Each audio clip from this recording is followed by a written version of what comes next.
The link is in the description. We're going to talk a little bit about, is Zack Snyder back at WB, or is he going to be back at WB? And we're also going to talk about, the increasing walls caving in on Israel and America as they try to certify, to ratify, they try to, you know, make uh, make true uh, what is going on. Hold on a second. Let me just see what's going on here. Trying to understand what's going on here. I should be seeing screen or something. I should be seeing something right now. I'm seeing absolutely nothing right now.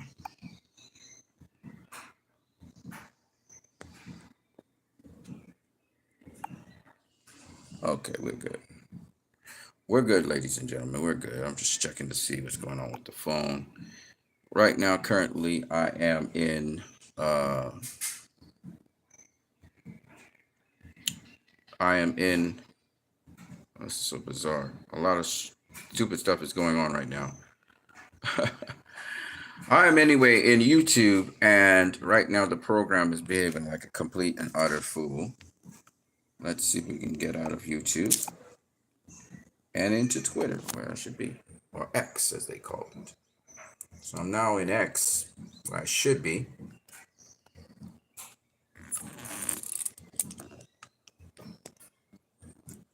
Okay, set this back. So every now and then there's always some sort of stupidity that happens with my stuff. Please forgive me. I'm still getting to know the software, and that is why that happens. All right, I want to get into a number of things. But the first set of news I really wanted to talk to you guys about before stuff started going a little bit haywire was the news that Zack Snyder is reportedly looking like he's going to be back at Warner Brother Pictures. And I'm going to see if I can find some of that right now for you guys. I'm on Twitter, just for those of you who don't know. We'll get to the Free Palestine stuff in the second part of this. As you can see, a lot of Free Palestine stuff is being covered here.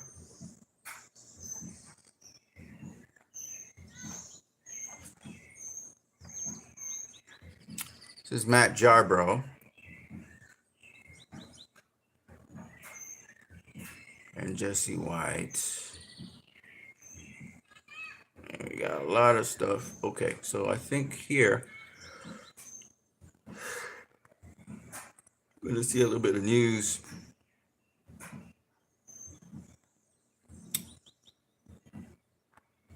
Well, I got a lot to say about Free Palestine, so we'll get into that. Don't worry.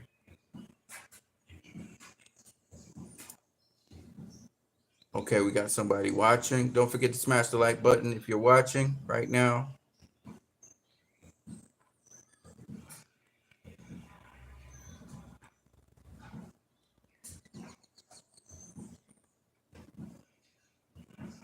A lot of Free Palestine stuff. It's something I want to show you guys here before I get into all of that.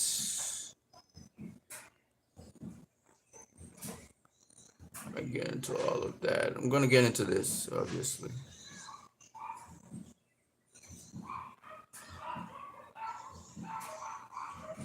Just hold on a second. You know what? I know what I'm going to do.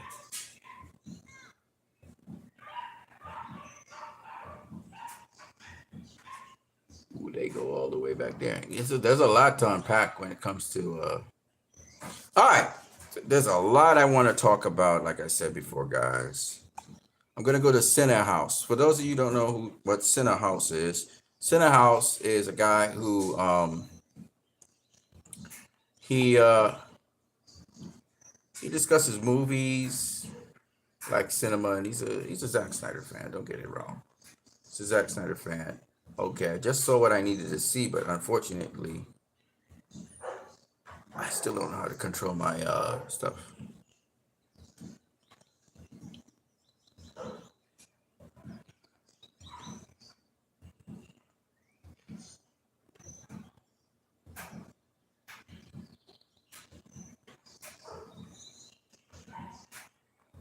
Okay, hold on a second here.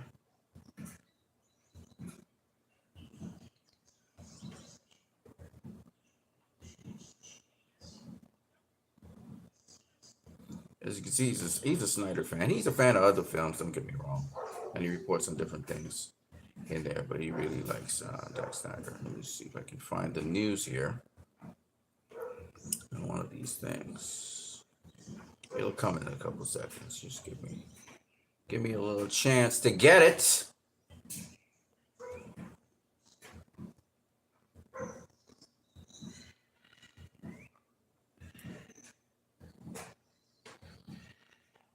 Okay, man, we got stuff to talk about. We really do.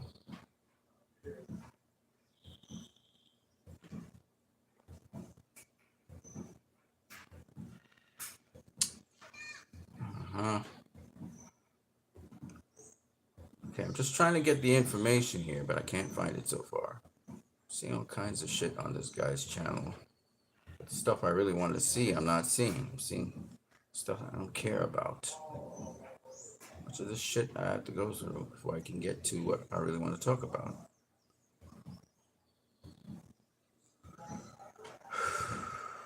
Okay, so we're finally getting somewhere near there. It's taking forever to get that. Here it is. This is it here. All right.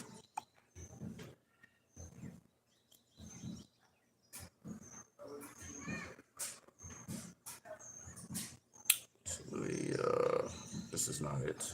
And that's me there responding. Let's see if I can get to it.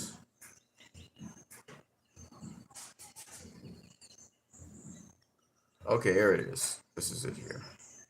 Let me just go to this. Discussing film. Okay, a 300 prequel series is in the works at Warner Brothers with Zack Snyder in talks to direct. So, first of all, Zack Snyder is not, it's not, you know, lit in stone that Zack Snyder is going to be directing this movie or directing this series of TV shows. Okay, so that's the first thing. It's not a given. They're saying Zack Snyder's in talks to direct, but you know, now the 300 franchise, I believe, is no longer owned by Warner Brothers. I believe actually Zack and Frank Miller, they may get back the rights. Frank Miller might get back his rights to that. So this may be a reason Zack probably pitched to them a TV show. And they probably were like, yeah, sure, we would like to have more of that. Because they're trying to go back into old IPs and sort of make the brand about that. So this is not surprising that they're saying anything like this, you know. They want to get back these old IPs. I'm not going to lie to you. 300, aesthetically speaking, is epic in every sense of the word. How Zack would decolorize, you know, he would, use certain color palettes, you know, for certain things. Really made certain things stand out and made it like Frank Miller's graphic novel, you know, kind of made it look graphic novelish.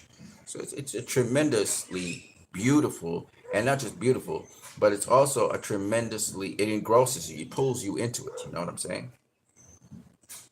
So Zack Snyder is doing it. Now 300 was a very successful Zack Snyder film, and the sequel was also very successful. So I guess they're trying to get him on a line where, you know, he's been successful before to do something like that. Now there's so many things about this. There's so many things about this that people need to factor in mind. This does not mean that Zack Snyder is directing this or, you know, producing this. That's not what it's saying. Doesn't mean it's going to be a given and it's going to happen. None of that is lit in gold.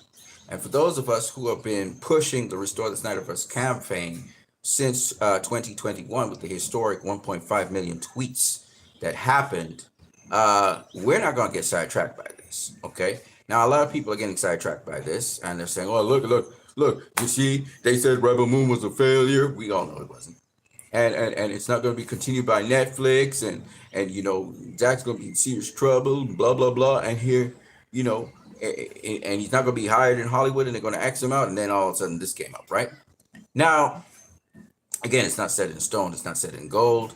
It could be a way to stop momentum where people are saying restore the Snyderverse. Because I think 4KO, my boy, the 4KO, he said it so eloquently. The audience that comes to see these movies needs to be excited about these movies that you're putting out. And if you're putting out movies continuously that is not what the audience is expecting or anticipating or hype for, you're going to get Furiosa numbers. Furiosa did not do well at the box office. And the reason that is because people wanted a Mad Max movie. They never asked for a Furiosa movie. They asked for a Mad Max movie. And the studios repeatedly keep on shooting themselves in the foot when they decide, no, we're going to deliver you what we think is the best thing. You're always going to mess up because you have to deal with your demographic. We're not saying, you know what made Kevin Feige so great for Marvel fans? Not for me, but for Marvel fans. He gave them what they wanted. He knew, as a Marvel fan, what would excite them.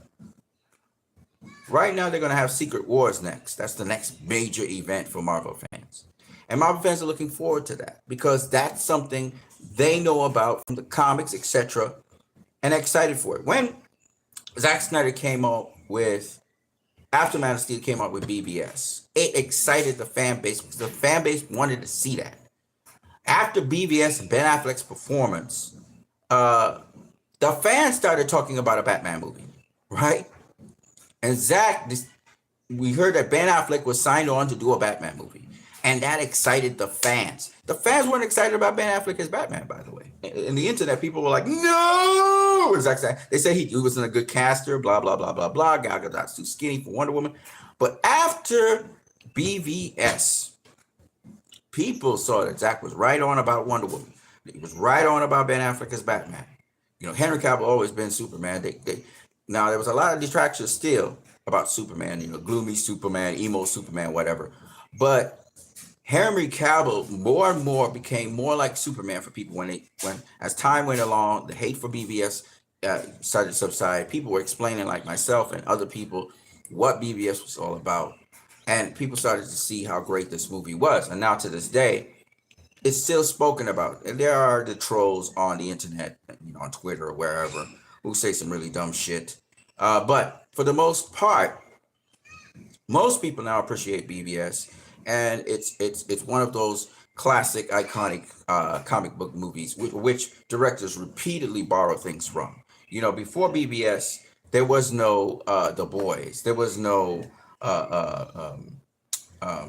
what's the word? Sony does this one. I forgot what it is. What's the name of it? There was none of that.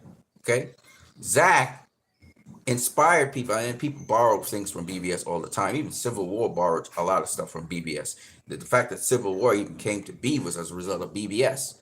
So BVS is like one of those great movies that was hated on at the time it came out. Even the theatrical cut, I think, is astonishing. I got hooked on BVS through the theatrical cut, and you know, it's an incredible movie, and it is probably one of the greatest movies, comic book movies of all time. It's up there with some of the greatest comic book movies of all time. Zack and Chris Terrio did an excellent job with that movie.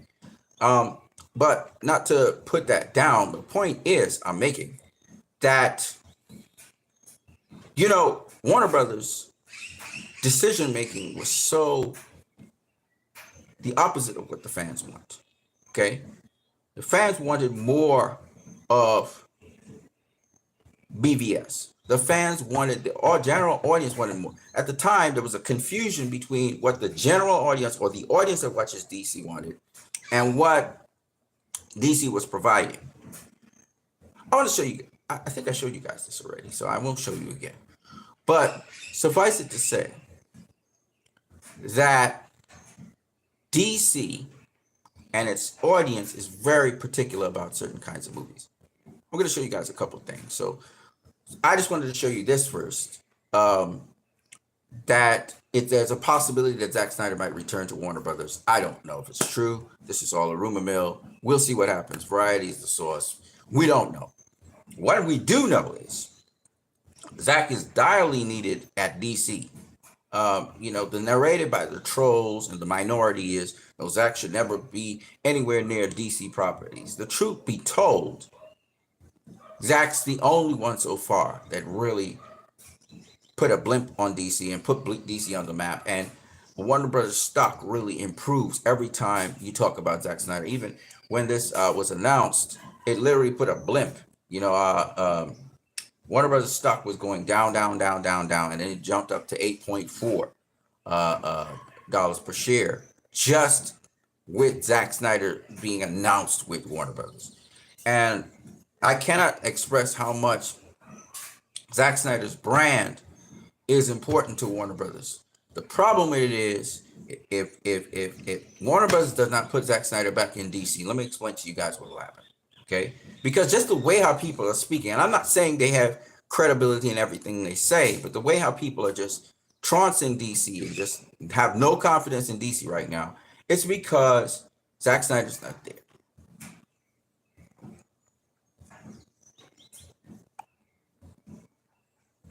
Okay, so based on that, there it is right there. Well, there you go. So you see the little blimp, it jumped up and went back down right there.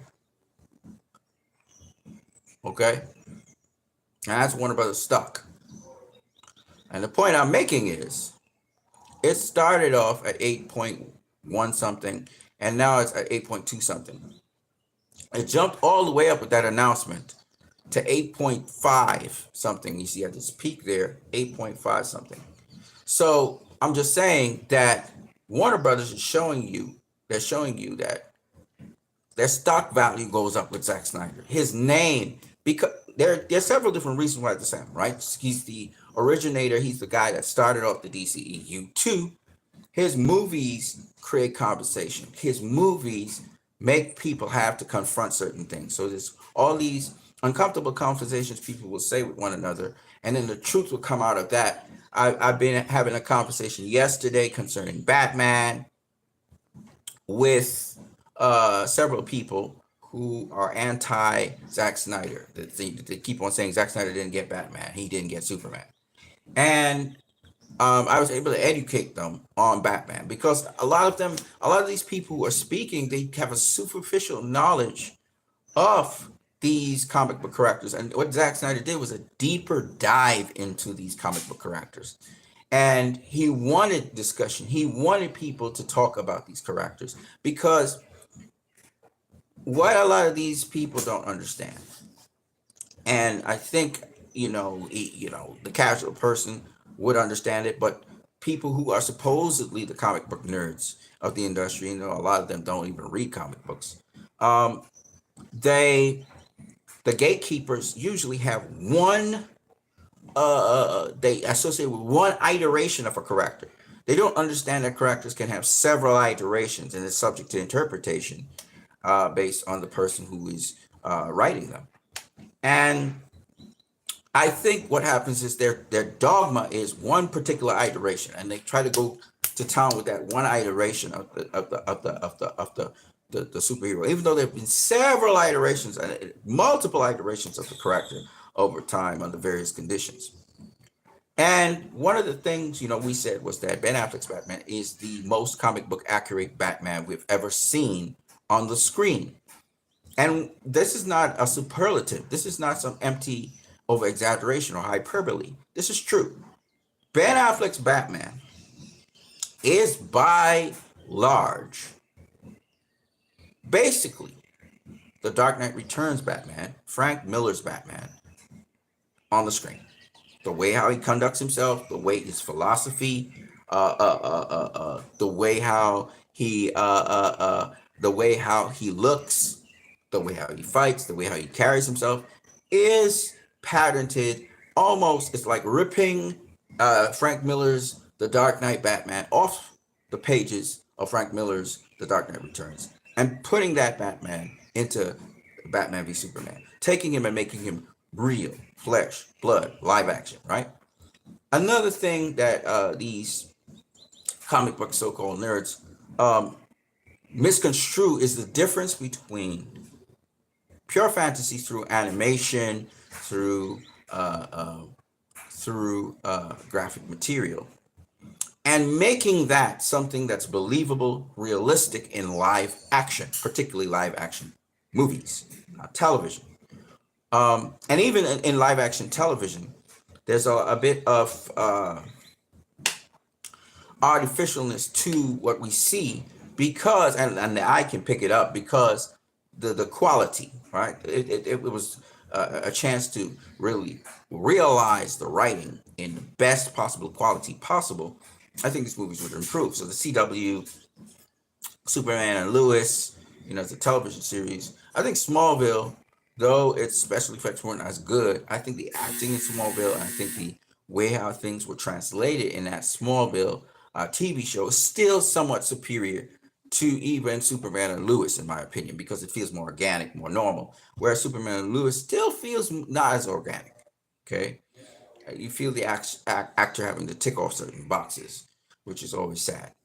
But what I'm trying to say is, the work that's put into Man of Steel, BVS, and Zack Snyder's Justice League, the kind of work, the kind of detail, the kind of dedication to flush out the characters and then make them feel very real, as if we're existing in the real world.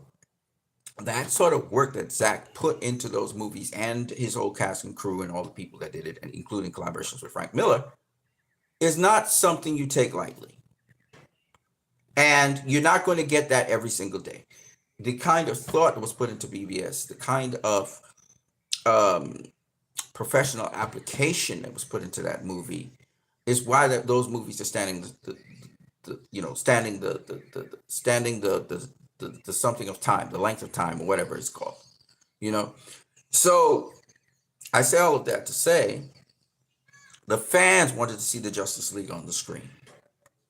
The fans wanted to see Batman v Superman.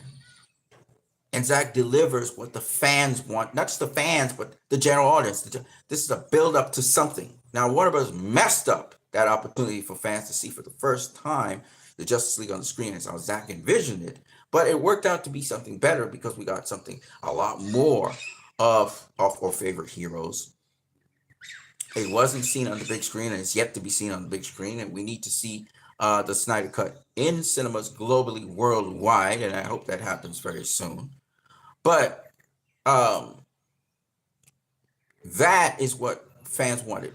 The fans wanted to see a Ben Affleck Batman movie. We knew he was directing that, so we're looking bated breath for that. And especially after Zack Snyder's Justice League, we really want to see it now. And we've heard rumors about it a lot of times. And yeah, this is something fans would look forward to and want to see because, the introduction of Deathstroke into the equation and Batman facing a character that's not your traditional use up over and over again villain or bad guy or antagonist. And then also, but what did we get? We didn't get Ben Affleck's Batman. We didn't get a Henry Cavill solo Superman movie. That's what the fans, the audience wanted these things. If Kevin Feige was directing DC and he understood DC, Kevin Feige would deliver these things to people. He would do that. But when it comes to Warner Brothers with their lack of leadership, they're clueless on these things. I was looking forward to Black Adam, and then I didn't want to see Black Adam because Black Adam wasn't associated with the Snyderverse. They had it on the plate. Zack Snyder Justice League came out. A lot of goodwill.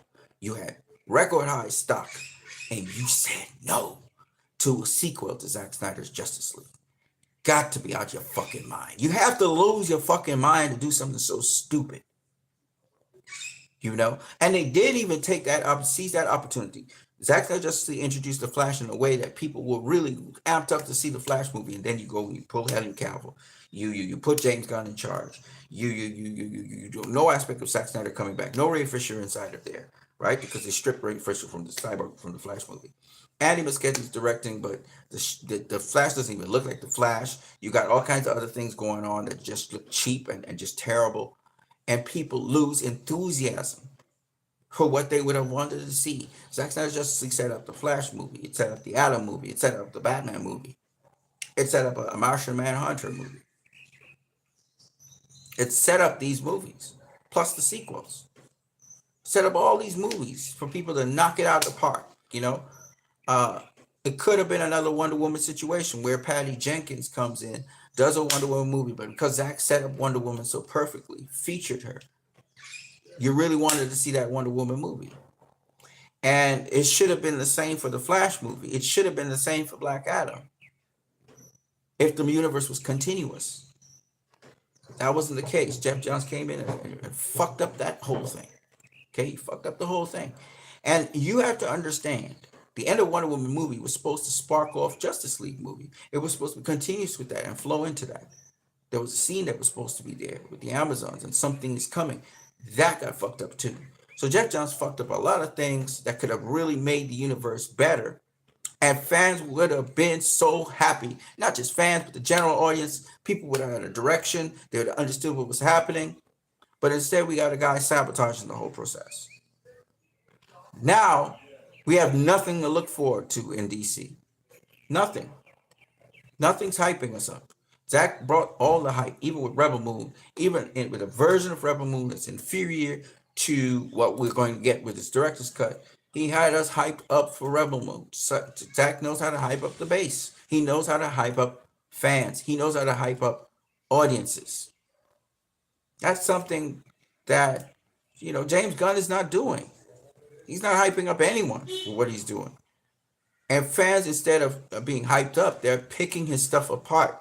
And I'm not saying it's truly fair to him because, I can see from a creative perspective where he may be coming from, the underdog Superman, a guy from a poor background, because James Gunn comes from, what they call white trash, but he comes from a white trash background. So why not take the Superman story and kind of give him an underdog vibe?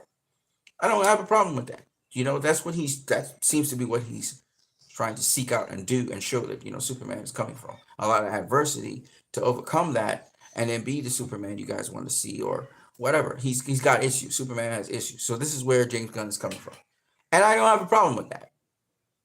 Personally, I think the execution is not as great as I would like it to be, but then you never know. It's early in the game. The point I'm making anyway is this, that he doesn't bring the hype. Fair or unfair to him, he's not bringing the hype. Zack Snyder's bringing the hype, and he's literally not just bringing the hype, but he's bringing value with him. You can see what happened to Warner Brothers blimped. Just imagine Zack Snyder, Restore the Snyderverse happens. If Restore the Snyderverse happens tomorrow, the kind of stock rise that will happen in Warner Brothers will be ridiculous. Because all of a sudden they would get back a huge amount of audiences. Suddenly they wouldn't have to be begging for views. Furiosa and these movies would have done better. It's just what it is. People are not interested in DC right now because Zack Snyder's not there. And that's the reality of the situation. They don't even have to be fans of Zack Snyder. Just the content itself. They don't even need to know that Zack Snyder is the director. They know DC don't have no buzz because they're not seeing that buzz. People know when you have a buzz, and there's no buzz for DC right now. It's dead. A lot of people say the Snyderverse is dead. No, the Snyderverse is around. The Snyderverse is Man of Steel, BVS. Some of us will say Wonder Woman. That's the Snyderverse plus Zack Snyder's Justice League 2021. That's the Snyderverse as far as I'm concerned, or at least the era when Snyder was around was all the way up to Aquaman. And again, improvingly, these films were just doing better and better and better. Why you get rid of Zack Snyder? Why would you do something stupid like that? Well, now that Warner Brothers is realizing the ingredient that's missing in this whole equation is Zack Snyder. And if they haven't realized that by now, it's not about quoting him. It's not about trying to imitate him. It's about him being there, his vision being seen, and then you have a chance. You really do.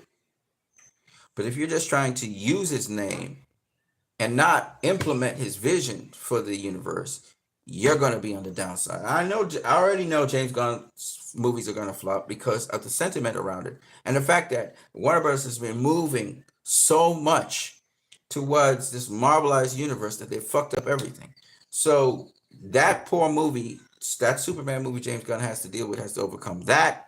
Plus, it's going to have to overcome the fact that James Gunn is in the universe. People don't like James Gunn. They hate what he did to Henry Cavill. They hate what he said about lying about becoming the head of DC. James Gunn is a hated guy right now. And then he was a Marvel director. So that's like a tripartite hate target right there. So people really don't care about him succeeding, and they really don't want to support him. Now, the people who are supporting him, it's ironic that they're saying that Zack Snyder fans are bots. Well, those bots go to the cinema and they actually pay to see the movies. But these gun butts, and they are gun butts, and trolls. They are people who they go to the cinema, they pay for the stuff, but they're not enough. They're just not enough. And I know people in the industry, the executives and so on, they're also involved in this hate towards Zack Snyder right now. Now I don't know about Abdi and Luca. I think they're straight up and down guys. They're trying to produce quality films, and for the most part, they're doing that. But I got to be honest with you guys. Warner Bros. Don't really have much of a future without Zack Snyder. It's just what it is. So they understand that. Um, the thing is, I don't know who's laid down some blueprint or something that Zack can't do another DC movie, but I think it's really stupid of them if they don't have Zack finish off his arc, his the sequels of his stuff. And then if the demand is there, keep doing the DC movies, keep doing Ben Affleck's Batman, keep doing the Atom movie, keep doing the Cyborg movies, the Green Lantern movies. The DCU has some Green Lantern shit that's coming out. Nobody cares about that shit. What we want is movies. I don't care about WBD trying to do a 300 TV show on HBO Max. I don't care about that. I care about movies. And in terms of movies, I want to see Zack Snyder's Justice League sequels. I want to see that a lot, and nothing's changed. Now let's go through a couple other things here. So South Cali guy 87 says, you call the GOAT for help, stock goes up. Imagine that. All right, let me show you guys something. So this was 300, and here's the comment on it.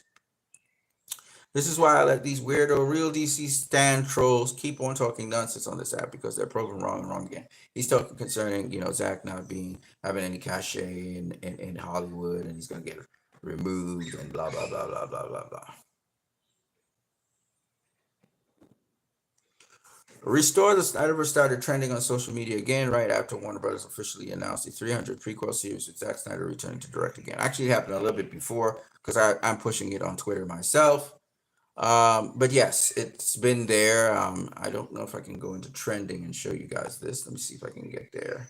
I have to get trending to come up on the screen first. 1 second. This is still part of a post. Okay. So here is what is trending currently. Well, Zack Snyder's trending. So is Batman, Jim Lee, Captain America, and stuff. This morning, Restore the Snyderverse was trending. So as you can see, again, Zack Snyder is always in the foreground. And this is important for people to understand, because a lot of people do not even understand what is actually going on out here. That for the last 3 years, Restore the Snyderverse in some sort of shape or form has been the highlight day in, day out on Twitter. Okay, and remember, these are top trends according to things like entertainment, sports, etc. Okay, people say, well, if it's a top trend from you, no, it's it's something trending within a category. What the algorithm does is it allows you to see different categories, things you're interested in. You can find out if they're trending or not. That's what the algorithm does. And it's Zack Snyder's trending, and Batman at this point in time.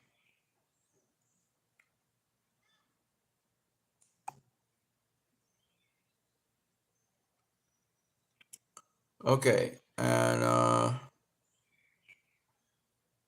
okay, so I wanted to speak about a couple other things. Now, most of my stuff is Free Palestine stuff, so I'm gonna get to all of that in a second. But so what does this mean? What does this mean? Well, it means we still keep on saying Restore the Snyderverse. It means that Warner Bros. Should really look at a reasonable alternative, or work in tandem with getting these movies out. Because what James Gunn is doing is, okay, so James Gunn's Superman is a response by Warner Brothers to the fans wanting a Superman solo movie with Henry Cavill. So this is what they did. They responded with, "No, we will give you James Gunn Superman movie. You want Superman movie? We'll give you James Gunn. You know, we'll give you a Black Superman movie too. Things fans never asked for. The fans asked you restore the Snyderverse back in 2021. The fans asked for a Henry Cavill solo movie. The fans asked for a Ben Affleck Batman movie. The fans asked for Zack Snyder to continue his sequels. This is what the fans asked for. And none of these things have Warner Brothers delivered. So they have to understand, not just the fans, by the way, the DC audience asks for this. They don't understand their demographic. They don't understand what the DC audience is, which is sad, because they lose out on so much. Let me see if I can find this in my profile, maybe.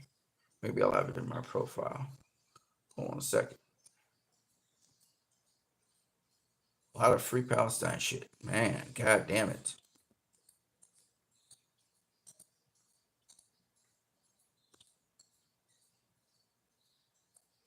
Okay, so I want you guys to hear this. This guy's named Coy, and some guy named Superpower. He says these are true facts, and I want you to hear what he has to say.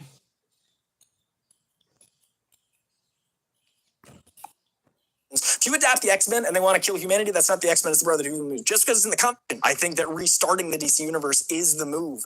And that's just Superman. Batman-wise, we get a Batman that shot people. And I get that Batman in the comics has used guns. Yeah, Spider-Man's, accidentally killed people. And the X-Men have had vengeful... Okay, so this guy, his name is Coy, and he's a YouTube influencer. And he's supposedly a comic book nerd. He speaks of Marvel and DC and stuff like that. And he's trying to make an argument that the universe needed to be rebooted and started afresh. And his arguments are, one, that you get a new Superman, two, that, and he's making his arguments for Batman, that Batman killed people. And he's trying to make his case that, this is why we need news. Now, he's not someone who's unique in this opinion. There are DC fans who are of that persuasion that Batman killed and stuff like that. So let's get to it. Let's go back here and listen to him. And he's talking about restore the Snyderverse. He's trying to say that this should not happen. So let's get to it. I think that restarting the DC universe is the move. And that's just Superman. Batman-wise, we get a Batman that shot people. And I get that Batman in the comics has used guns. Yeah, Spider-Man's, accidentally killed people. And the X-Men have had vengeful eras where they, wanted to take out humanity, but that makes them the Brotherhood of Evil Mutants. If you adapt the X-Men and they want to kill humanity, that's not the X-Men, it's the Brotherhood of Evil Mutants. Just because it's in the comic books doesn't mean it's accurate. Different writers have different takes. Again, archetypal character. But you've got to look at the sum of all the parts. And Batman is a character who's in his own way superstitious, who has rules. If Batman doesn't have rules, he's the Joker. That's the point of the Joker. The reason Batman and Joker exist is to show the difference in those characters. Okay, so something really weird that happens all the time is I just sometimes lose, like right now, I've lost my camera. My camera's not working for some reason. I'm not sure why this happens, but you guys are going to have to bear with me. My camera's not working, okay? For some weird reason, that's happening right now. If Batman has no rules and will use a gun, how is he different than the two-faced side of Harvey Dent? The reason Harvey Dent is so interesting is because he represents the order of Batman as well as the chaos of the Joker, and Batman seeing himself in that. The White Knight of the Dark Knight is Harvey Dent. You need Batman to have rules, and his parents being killed by a gun is why he literally, there's very iconic frames where he snaps a gun in half and says, this is the weapon of cowards. So the fact that we had a Batman that used guns on his car, the fact that we had a Batman that frankly murdered, defeats the purpose of Batman. Batman should be a cautionary tale. Yes, he should be someone very close to the end. Okay, so he first of all says Batman murdered. That never happened. Two, he's talking about Batman using guns on his vehicles. Hello? Every single live action version of Batman, save Batman and Robin Batman and 1966 Batman, has had guns mounted on his vehicle. Okay? In fact, not just cars, tumblers, bikes, the bat, or all the flying things, whether it's bat plane, bat wing, or the bat as it's called with Christopher Nolan. Batman has used guns. The thing about Batman is, and Batman began using guns, actually. The character was created by Bill Finger and I forgot the other guy's name for some reason. I'm drawing a blank. But they created him with guns, okay? What Zack Snyder did is, if y'all are paying attention, and this guy obviously didn't pay attention, he's doing the evolution of Batman sort of like. He's going from Batman's inception to Batman as we know him today. When he did Superman, he was doing the evolution of Superman as well. Superman from when he first began. When Superman first began, Superman wasn't flying. He used to leap buildings in a single bound. He used to run faster than a locomotive. And if you look at Man of Steel, you see that evolution of Superman. Superman being able to leap long distances, okay? And then he learned how to fly. So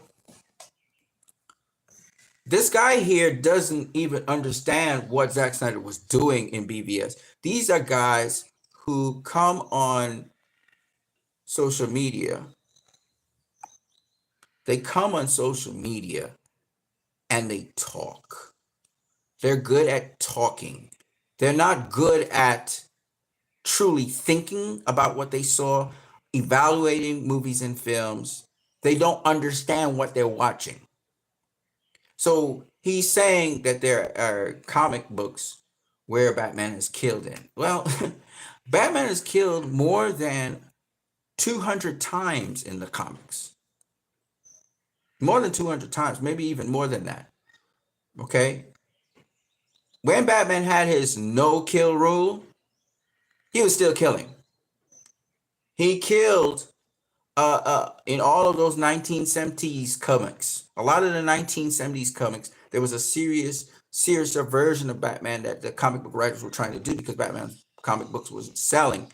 The campy Batman in 1966, that went on for a little bit. Batmite and all these things came up in that era. But by the era of the 70s, the early to late 70s, Batman was starting to get darker. It culminated with Frank Miller's The Dark Knight Returns. Now, The Dark Knight is not a name unique to Frank Miller, but Frank Miller made it popular. He made it a popular name.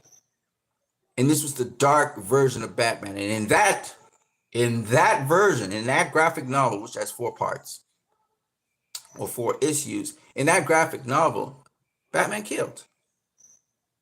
He killed. Okay?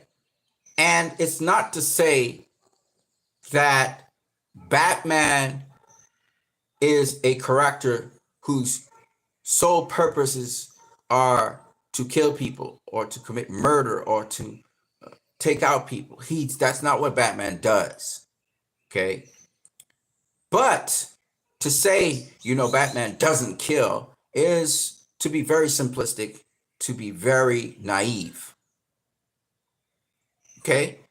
Batman went as far as to in Final Crisis, he went as far as to kill Darkseid with a gun and a bullet specific to kill gods. So when you can't say Batman doesn't kill or he doesn't kill. Yes, he has a no-kill rule. But it is with reason, and especially if you're dealing with live action, that's going to be very difficult to pull off. A character, a hero who uses lethal weapons, and yet at the same time, you say he doesn't kill. It's not possible. Okay? Now, what I can say, though, is that Batman is not pro-kill. He's adverse to killing. This is very much so. He's not an individual who carries guns on him, on his person. He doesn't take guns on his person anymore, as he used to in his inception. Batman is probably Superman's the most unlikely to kill, but Superman has killed. Batman is probably the second most likely not to kill. And then Wonder Woman, out of the Trinity, Wonder Woman is probably the most likely she would kill. Okay. Now, even saying that, Wonder Woman's not just going to get up and kill people. Batman's not just going to get up and kill people. Superman is the least likely to get up and kill people. He's going to try everything he possibly can because Superman has abilities where he doesn't have to kill people. Okay. Batman, on the other hand, doesn't have those abilities. He's a human just like you and me. And so when the situations confront themselves with him, he can likely be, he can be killed himself.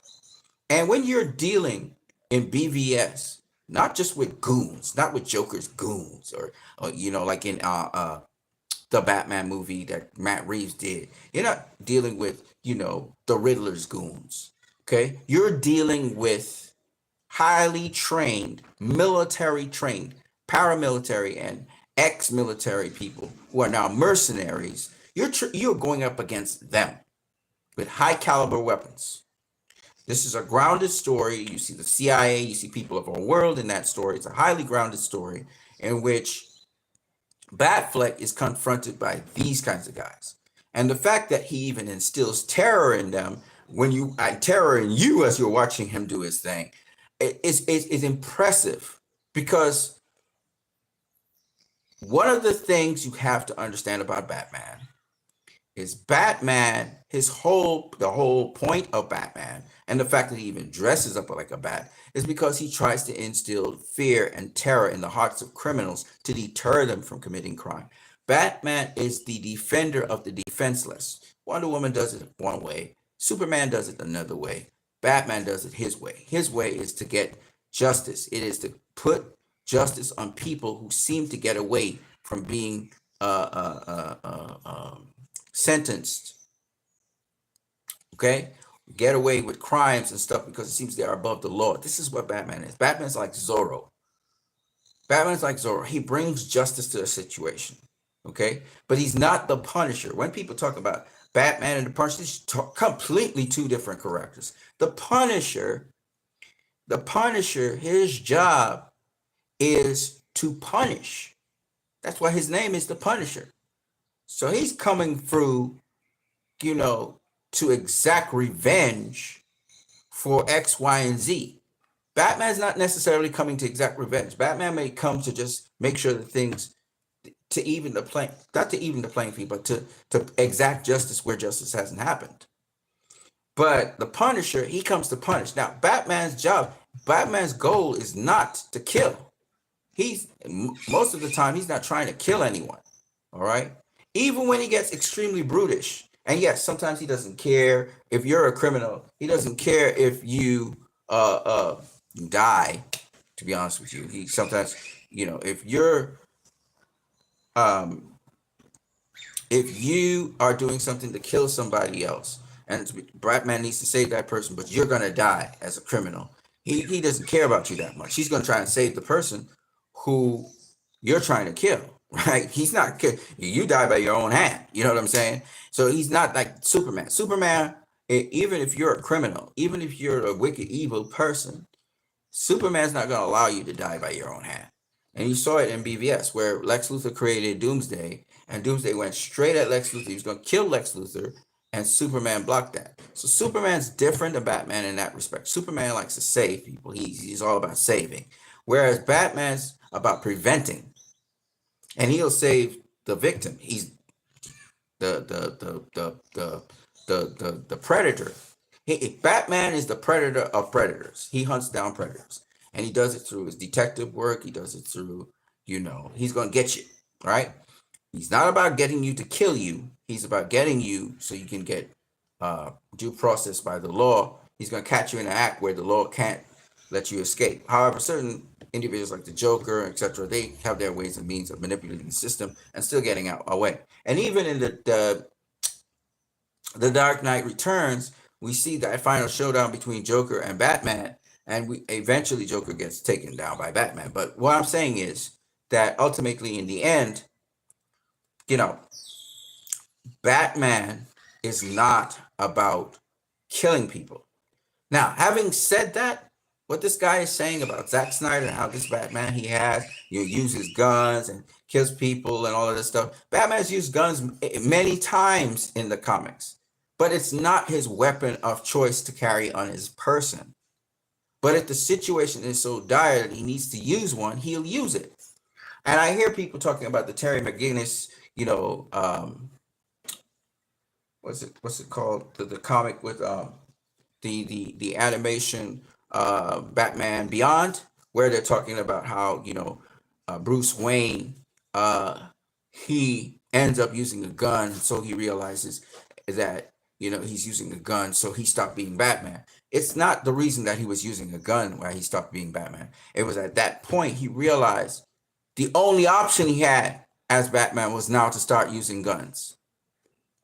That the technology he had wasn't keeping him going.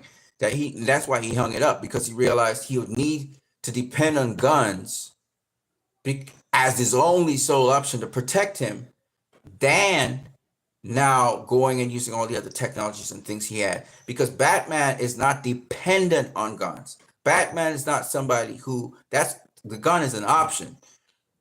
It's never supposed to be something that he depends on. And that's why in Batman Beyond, you saw Batman hang up the cape because he realized he wasn't strong enough anymore. He was too old for the job. And so he hung it up because he was not as effective. He was starting to become what he originally didn't want to be. Anyways, man. So Batman, as I said before, he uses gun on occasion. He uses whatever he can use. Of course, he uses guns on his vehicle, and it's unrealistic to think that you're going into all this firepower, all this stuff, and you don't have something to protect you with. You have to be able to deter, and Batman's all about deterrence. Okay, so that's why you would see him with firepower and weaponry, and even you see him with missiles. You see him with all kinds of things. In all the iterations of Batman in live action movies, we've seen him with various weapons. Again, they are mostly for deterrent, but if you die in the process of it, I mean, he actually killed Ra's al Ghul's daughter by, shooting missiles at their truck, and the truck fell, and the truck landed face first. Again, it's not straight up murder. It's not straight up manslaughter. It's sort of death by proxy that happens with Batman a lot.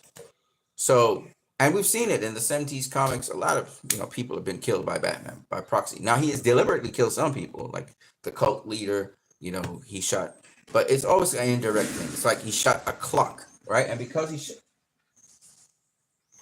man, I'm getting like a record amount of disturbances right now. Yeah, because he shot the clock on the clock had the heart of the cult leader for some reason, and so he was able to kill the cult leader by shooting the clock. It's like a clever kind of proxy thing that continuously happens with Batman. You can consider it premeditated murder because he was like figuring out a way to kill him, but what should I say? The line that Batman draws in the sand is crossed multiple times by Batman, and he can be somebody who's inconsistent. He can be seen as hypocritical at times. But that's the character. He's nuanced. There's a lot going on with Batman. All right. Anyway, so Zack Snyder just falls into that vein, that spectrum of Batman that's there. But most directors have been always going for the Frank Miller Batman. Okay, most of the live action actors, except for Mr. Schumacher, when he did Batman and Robin. Generally, the goal is to go after a Batman that is dark, that is serious toned, maybe a detective or whatever, and somewhat brutal. Okay, and almost all versions of Batman, the brutal, brutish Batman. Now, Batman's always kicked ass, right? Even when you have the 66 Batman, and it's kind of funny and loony and toony, he always kicks ass. The 66 Batman, he's connected with law enforcement and everything's hunky-dory, but he still kicks ass. And that's the important thing to remember. So you have a spectrum of versions of Batman. You even have vampire Batman, all kinds of Batman, right? But at the end of the day, Batman put in all these different scenarios is interesting, but there's certain things about Batman that are consistent. One of them is Batman is, for the most part, feared by criminals. Criminals see him as an adversary. Second thing is, generally in almost every iteration of Batman, he's wearing a bat costume. Thirdly, what the hell?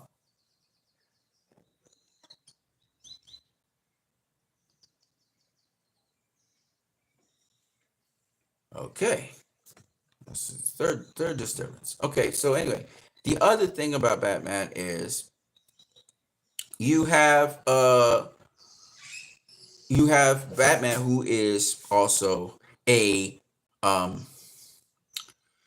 Batman has a base, okay, a place where he hides, because his identity is very important not to be revealed, for the safety of his family, the people closest to him. And then you have Batman. He has his gadgets, his Batmobile, his little gadgets. He's wealthy. He's always been wealthy, so he has all these, a number of resources, unlimited resources he can use. The other thing about Batman that you have to understand is Batman, and this is very important about Batman. Batman is not someone who overtly comes out there and he wants everybody to see him. Batman's a shadowy guy. He moves in the shadows. Even with the 66 Batman. Most of the fight scenes, most of the action that's happening, as groovy as it is happening usually in a building or in a place or in a spot. Batman's not trying to come out and parade himself to the world. For most iterations of Batman, he's an outlaw. You have iterations where he's not an outlaw. He's an outlaw. He's a vigilante. Okay, he's a shadowy figure. So he meets, but that's most iterations. Not to say that there aren't iterations where he's a law-abiding citizen. He's working along with the police, and Gotham's a nice place except for these individuals in it. Okay, that's more of the Looney Tune kind of really suspend reality version of Batman. And we've seen that in 66 Batman. We've seen that with Batman and Robin. So Batman is by and large a figure which his parents died, and that's how he got into crime, fighting crime. In the day, he's Bruce Wayne. In the night, he's another life where he's fighting crime. The bottom line of Batman is he tries to protect the powerless, and the predators, the people who prey on the powerless, he attacks them. This is the essence of Batman. He's like he bullies the bully. And that's what we like about Batman so much. We like that he's brutal. We like that he beats up the bully for us. We like that he gets the bully in prison. He discovers and exposes the bully and the things that he's doing. We love that. That's the aspect of Batman that we really love. Now, whether Batman carries guns or not, it's not exactly something we hold him to task for. Like how this guy here, he doesn't use guns. He doesn't kill. He's of that crowd. What most people who like Batman really don't focus on that, because we've learned over the years that Batman will do whatever Batman needs to do to get his baddie result. Because I think Batman's a little crazy. Now, Frank Miller doesn't think Batman is crazy at all. He feels Batman wills the world into making sense to him. Me personally, I think Batman's a little crazy. To dress up in a bat suit, you gotta be nuts. I remember Aquaman in the Justice League version of saying, dress like a bat. Actually, he said that. He said to Bruce Wayne, "You out of your mind, Bruce Wayne." He said that to Bruce Wayne. I gotta say to you that Bruce Wayne, aka Batman, is a little kooky in my opinion. But that's what he does, and he has his reasonings for why, he take on the bat, because the bat's a night creature and it scares the fuck out of him. So he wants the criminals to be scared, just like how he was scared when his parents got killed. So basically, that's Batman. Now, this guy, he's going to go to town, and he even uses the word murder, which is, I mean, it's just ridiculous.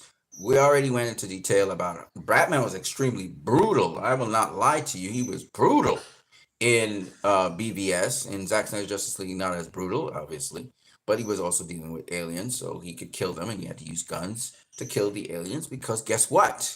A grappling hook and all these other stupid stuff just won't take out an alien, okay? That can, is immune to all bullets and stuff like that. So anyway, BVS Batman was extremely brutal. Now, as to BVS Batman, you saw him breaking bones and shit like that. We never seen that before. We never seen Batman snap bones and slam people through walls and punch guys down into the ground and beat on the skull of a guy. We'd never seen that brutal version. We've seen it in the Arkham Knight video games. We had seen it in the Frank Miller's The Dark Knight Returns, and then the Master Race and these other things which were extremely violent. But we had never seen it on a screen. All the Batman we have ever seen fight, the fights are choreographed, they're kind of slow. I mean, Michael Keaton was snappy with it, right? But Michael Keaton's not a big dude. And, Michael Keaton's Batman was very violent. But and came at a time in the 80s, so 80s were violent. Not as politically correct as today. But Warner Bros. Wanted to dial down after Batman Returns. But what I liked about Michael Keaton's movies was how vicious Batman could be with short movements, right?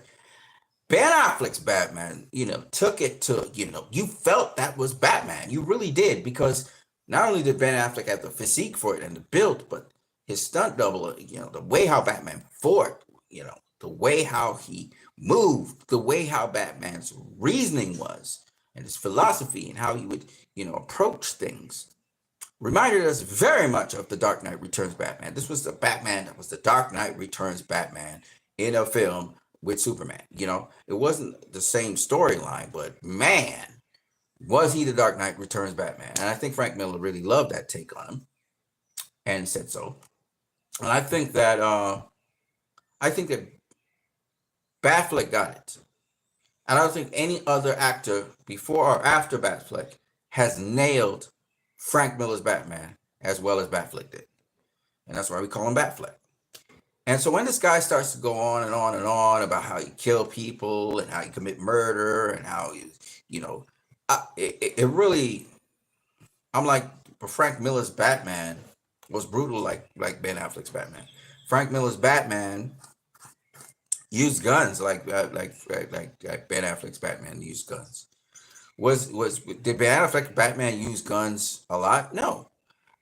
They would go on to say, well, the apocalyptic time, he's using a gun. I'm like, yes, of course he's going to use a gun in the apocalyptic time. Why?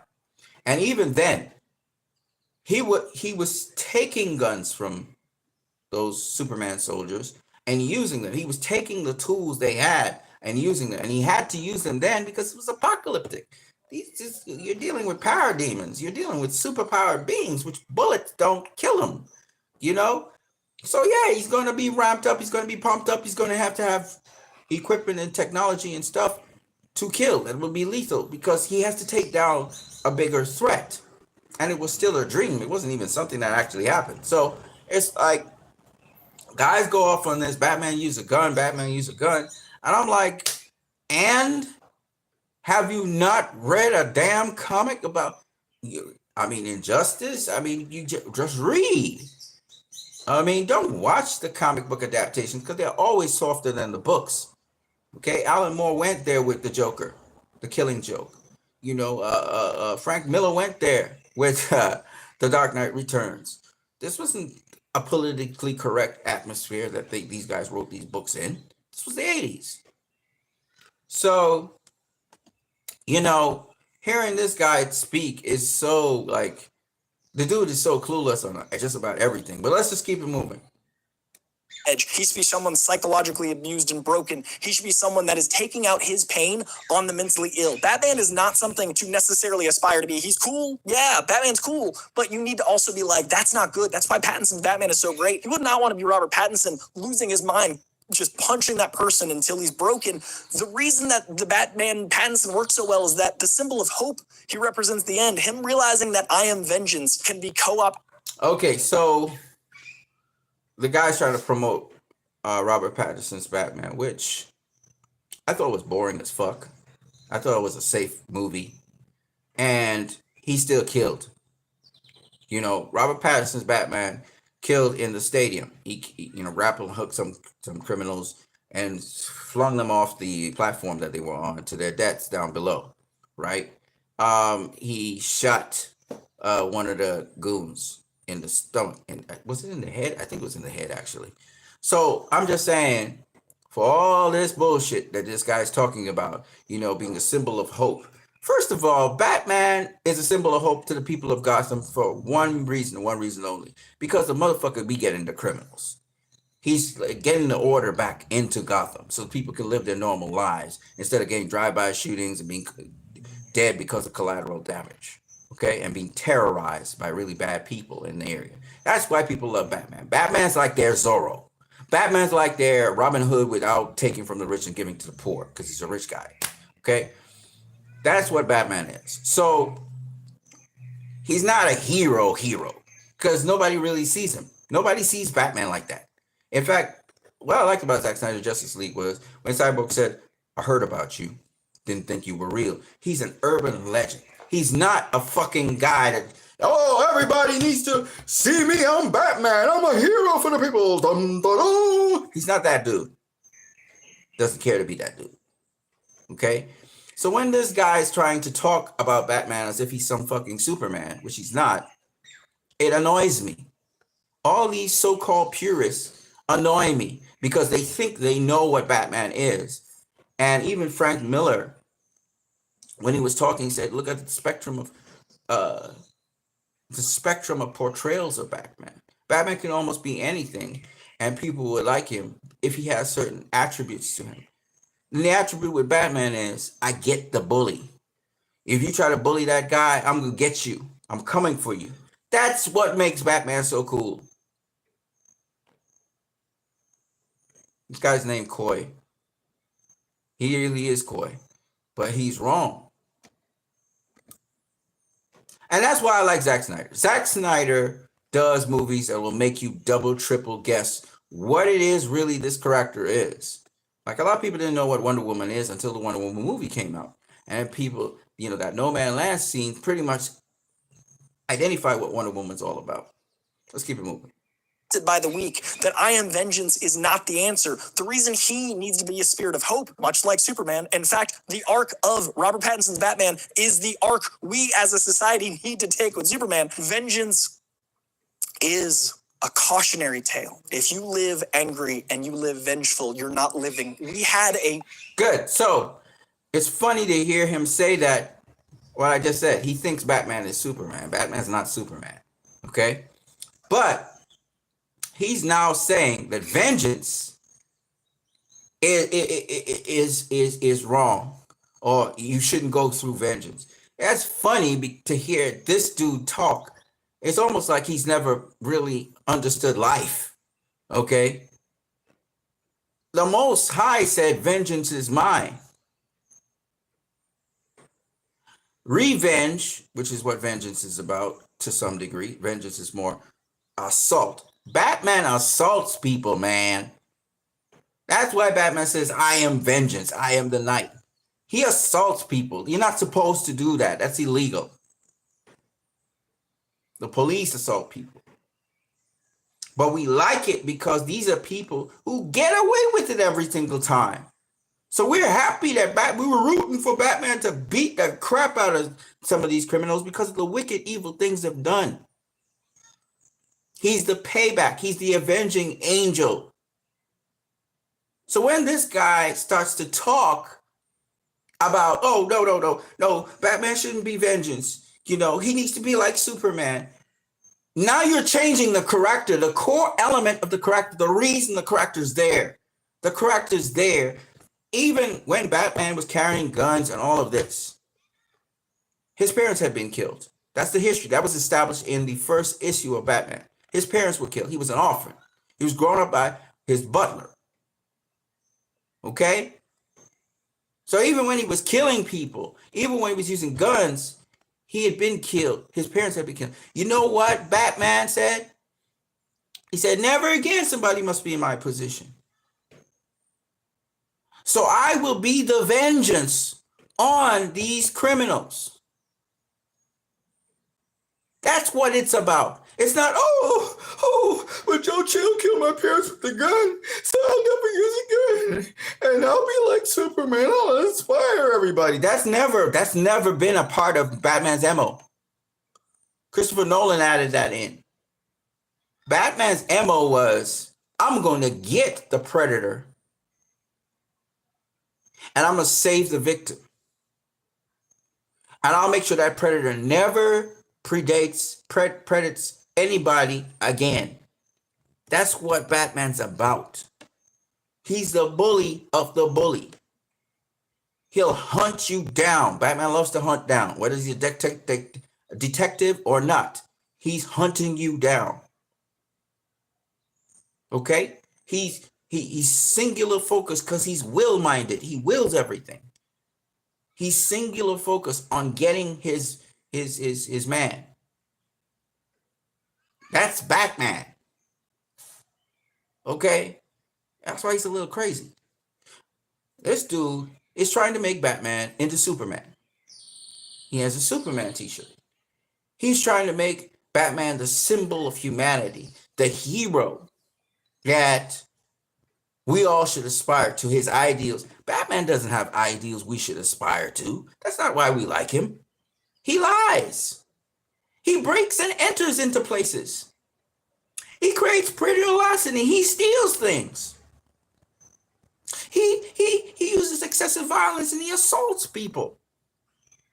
He then threatens them and he also coerces them to get information out of them. He'll brutalize a person and he'll even torture. That's Batman.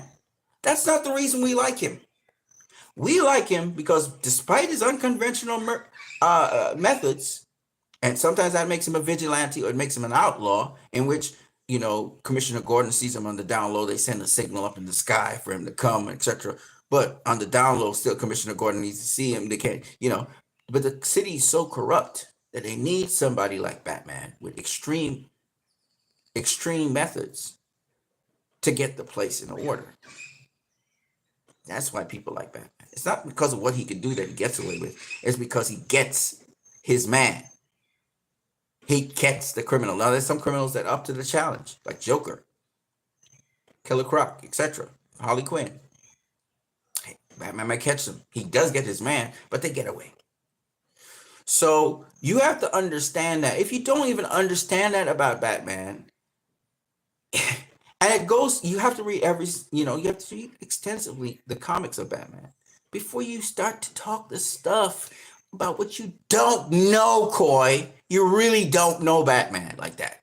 You clearly don't. You don't even know what he's inspired by. He's inspired by the Shadow. The Shadow caused them, Bill Finger and these guys, to make Batman.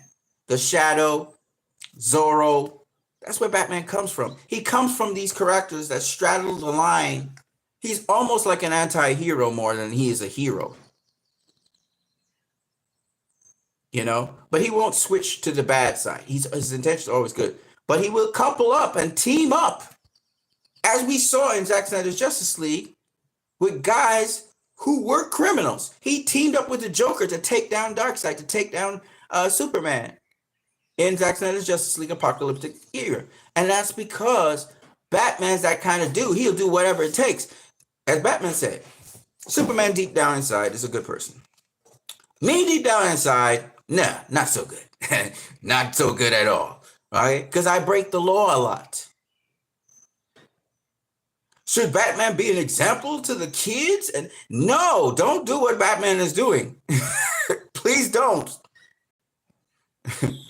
Please don't. That's why we like Batman. Vengeful, violent Batman that only got worse and more violent. We had This guy is a clown. Batman's always been vengeful and violent. There's no version. Even Robert Pattinson's Batman was beating the crap out of Joker's henchman. Beat him until he lost consciousness. There's always been a violent, vengeful Batman. That's just what it is. But he's also a smart guy. He's going to try and outthink you. He's going to try and outmaneuver you. He's a detective.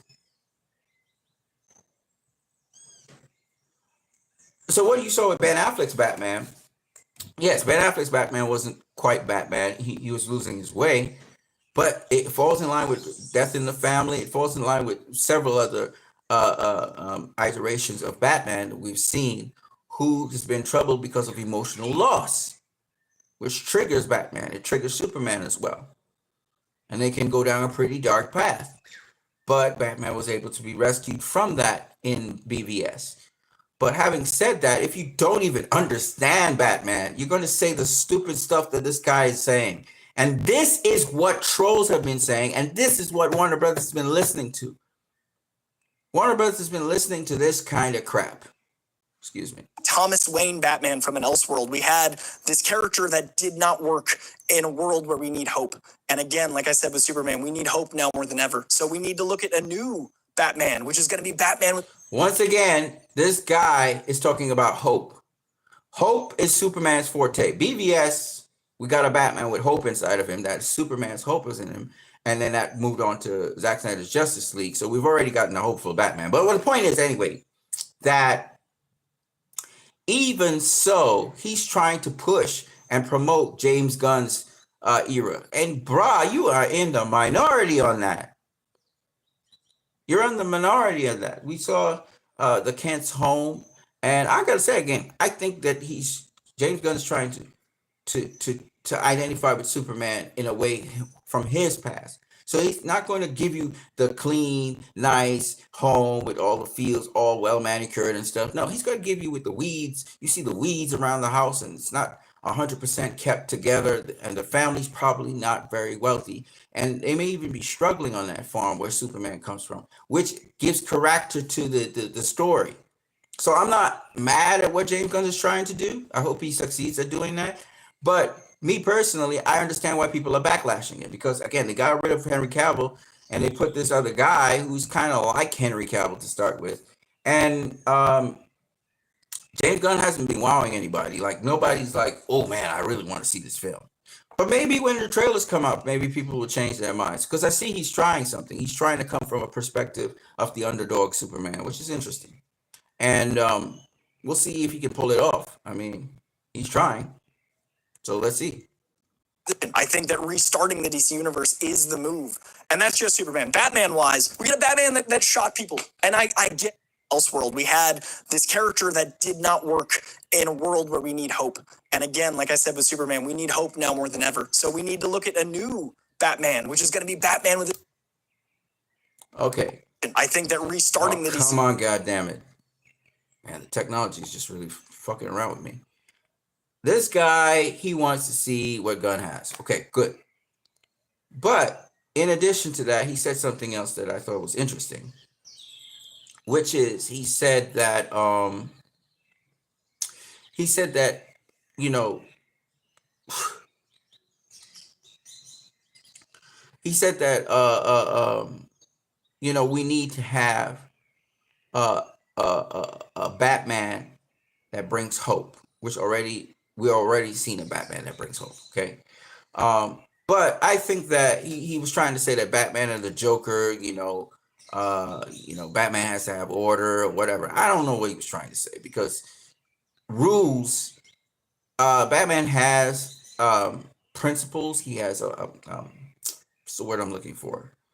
He operates under a certain philosophy. Batman has a certain philosophy. So he's not saying anything that we haven't seen before. You know, he's not saying anything like Batman's ruleless. He's not ruleless. Okay.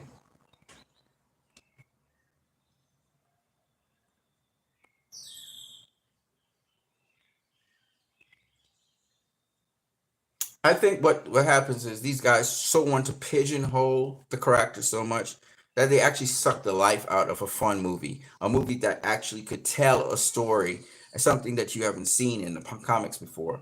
And I think that's the problem with these fans that try to criticize, and they have a limited knowledge of the characters. We could tell they don't know how to put things together. Is they tend to sell a certain idea that's boring. So when you see the movie, it's boring. I gotta say, Matt Reeves' Batman, the Batman is a boring movie. It's a boring movie with a Batman who's addicted to drugs. He seems to have a rage fest when he wants to have a rage fest, and he doesn't seem intimidating. He can't fight. I mean, it's just boring. The music's, creates a tension, but if the music's not there, that movie's pretty dry.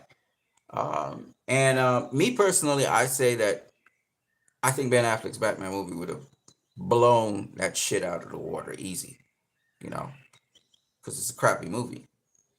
Anyway, trying to continue why we need to restore the Snyder. So these guys, these kinds of guys like Coy, they're really making it hard for DC because, first of all, the people like Coy who want to see these kinds of movies, they're not enough to make the movie successful at the box office. They're just not. And so what you end up with is flop after flop after flop, and then these guys say, "Well, why aren't these guys supporting DC? DC fans are not supporting DC," and that's not true. They said haters say that BBS had a weak subplot. Man, Terry absolutely cooked with the script, and he's going to show you something. So here it is. We see what promises are worth. I'll make you a promise. So this is just Batman reversing what he was saying before. My world doesn't exist anymore. This is my world. I thought it was really awesome. No man in the sky intervened when I was a boy to deliver me from daddy's fists and abominations. Oh no. And then Superman comes from the sky and he delivers him from an abomination that he made, which is Doomsday from General Zod. No one stays good in this world. Men are still good. So the answer to the statement before is responding. The movie actually answers itself on these issues, and it's just so deep, and I'm gonna like that and share it. Yeah. So anyway, I say all of this to say to you guys that the Snyderverse is something that still a lot of people do not understand, especially trolls like this guy who still go with these stupid narrators. And I call them trolls because they can't make a movie do box office, and they keep on hating on the movies that actually did box office from the Snyderverse. The most profitable movies of the Snyderverse. The most profitable movies of DC so far. So I just don't get it. I don't get why these people keep on going on and on with their diatribes when they know it's not going to amount to anything. Their movies are not going to do well.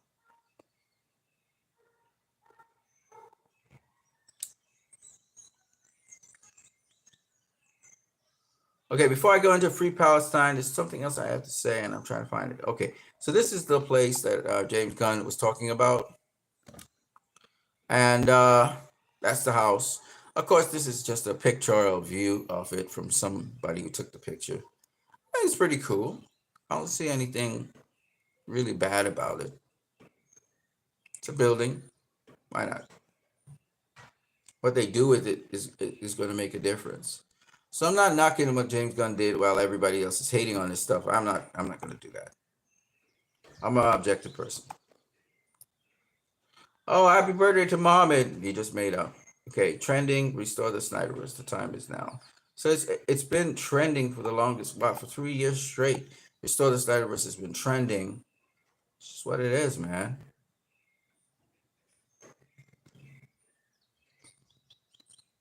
Got a lot of Free Palestine shit on here.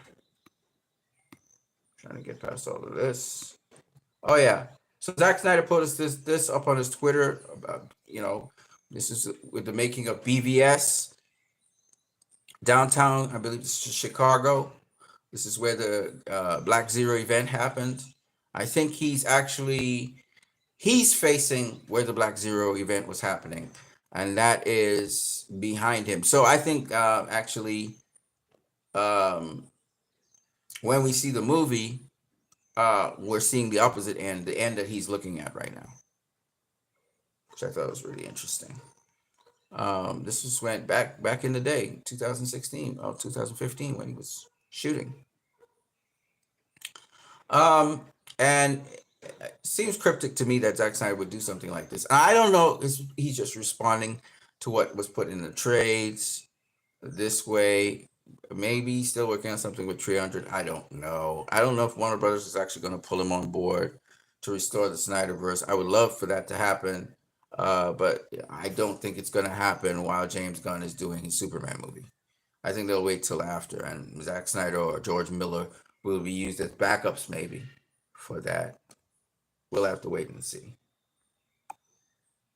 Okay. You guys been watching my stuff. That's kind of cool that you guys are watching. I'm gonna go into the Free Palestine stuff in a couple seconds. Again, I really don't have time. Oh yeah, this was another thing. On Twitter, this lady's describing how she operated bots to be able to target certain targets, and she went into detail how that happens. Sometimes you see a lot of bots coming and attacking Snyder fans concerning Snyder stuff. But obviously they can't go into the box office and make box office. So one of the things we realized, you had the Blue Beetle Battalion. I don't know if you guys remember that. The Blue Beetle Battalion, and how that ended up being not very successful because obviously there wasn't enough people to make Blue Beetle break even. And I think it's the same thing with these bots. These bots are, again, just trolls. They just waste your time because they're not going to be able to make any impact on box office whenever a movie comes out, or be able to make an impact on views when a movie comes out on Netflix or anything. They can't do that.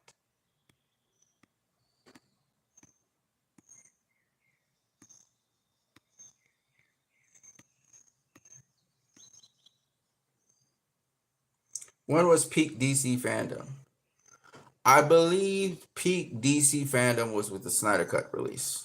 See what the poll says. Yep. I think actually, I'll be honest with you. What happened in 2021 where Zack Snyder Justice League went, mainstream? Everybody knew about it, and Twitter was lit up, and of course we had the record-breaking 1.5 million tweets, the highest ever in the history of Twitter for any Hollywood film. I believe there are a lot of Snyder fans now, and there are also a lot of people who are supportive of Zack Snyder's movies. So I really think that this is going to be, again, another tremendous thing. As I said before, if Zack Snyder puts out or gets to put out Zack Snyder's Justice League in theaters, that will be a great event as well, a historic event, and I do believe it will create great returns. And Warner Brothers, you will save money. You will actually get back your money that you lost in Justice League 2017, plus the money you invested in Zack Snyder's Justice League. You'll get back all that money, and then you'll make some money on top of that, because I believe it's about 200 and I think it's 225, 245 million needs to be made to break even for Warner Brothers. And then if Zack Snyder Justice makes more than that, and it's an old film. I've seen Warner Brothers pulling, they're talking about the Harry Potter movies to bring back, the Dark Knight, they put it in cinemas. They put in some of the other old movies like, Lord of the Rings. They put that back into cinema. Why don't you put Zack Snyder's Justice League for the first time, its cinema debut, even if it's 3 years after the fact, put it into cinemas. Let's see how it performs. Because I personally think, again, that movie is just so special, and even if it's 4 hours long, it's so special that I think, I just think it's going to make money. I think it's going to make money, and it's the proof is in the pudding with Avatar and a whole bunch of other movies. And there's no way anyone can deter anyone from stopping them from going into the cinema. So, please put it out there.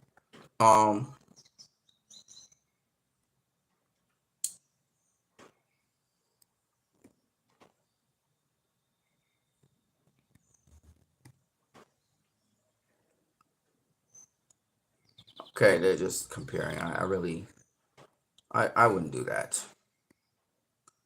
Now there are a number of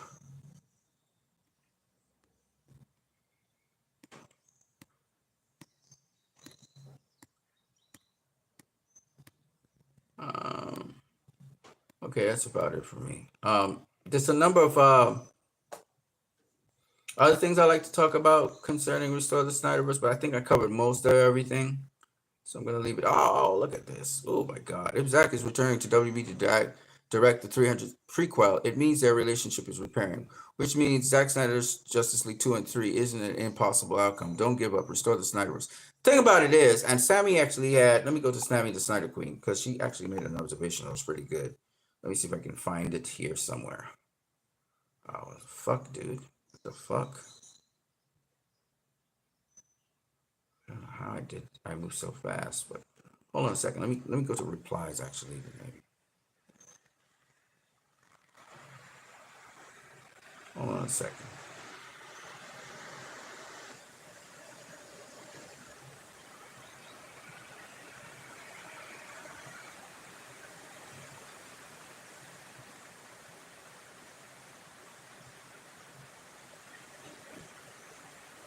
Hold on a second. I'll find it.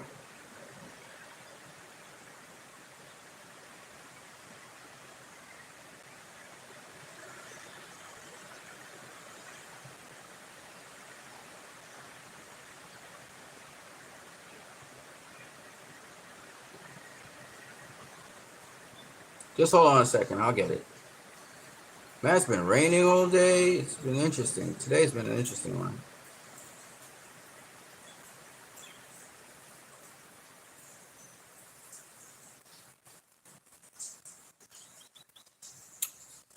Check this out. This was on Vero. I could probably go into Vero and do this, but I'm good.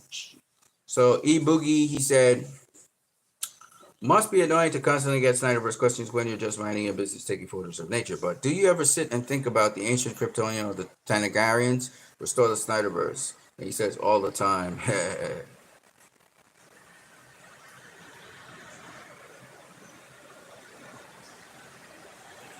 I'm trying to find it here, but when I find it, it's a particular post that's really cool. Where, okay, I'll just tell you what the post was, right? So the post was, Sammy kind of pointed it out. Zack Snyder initially, in the first draft of Justice League Part 2, Zack Snyder initially 5 years passed. But in an interview, Zack Snyder was speaking about 10 years passing, and the Justice League were doing, they caught up with each other to tell each other, update each other on what had happened within those 10 years. 10 years from Zack Snyder's Justice League, when it was supposed to come out in 2017, would be 2027. 2027 is not that far away. So, actually, if Zack was to come back now, it would fall into the timeline to be able to do Zack Snyder's Justice League 2. So I thought that was very interesting what she was talking about there, which I just can't find at this point in time, which is okay. It's cool. There's the bat suit. She looks real. She looks fine in that, man. Goddamn, she looks fine in that. Not gonna lie. All right.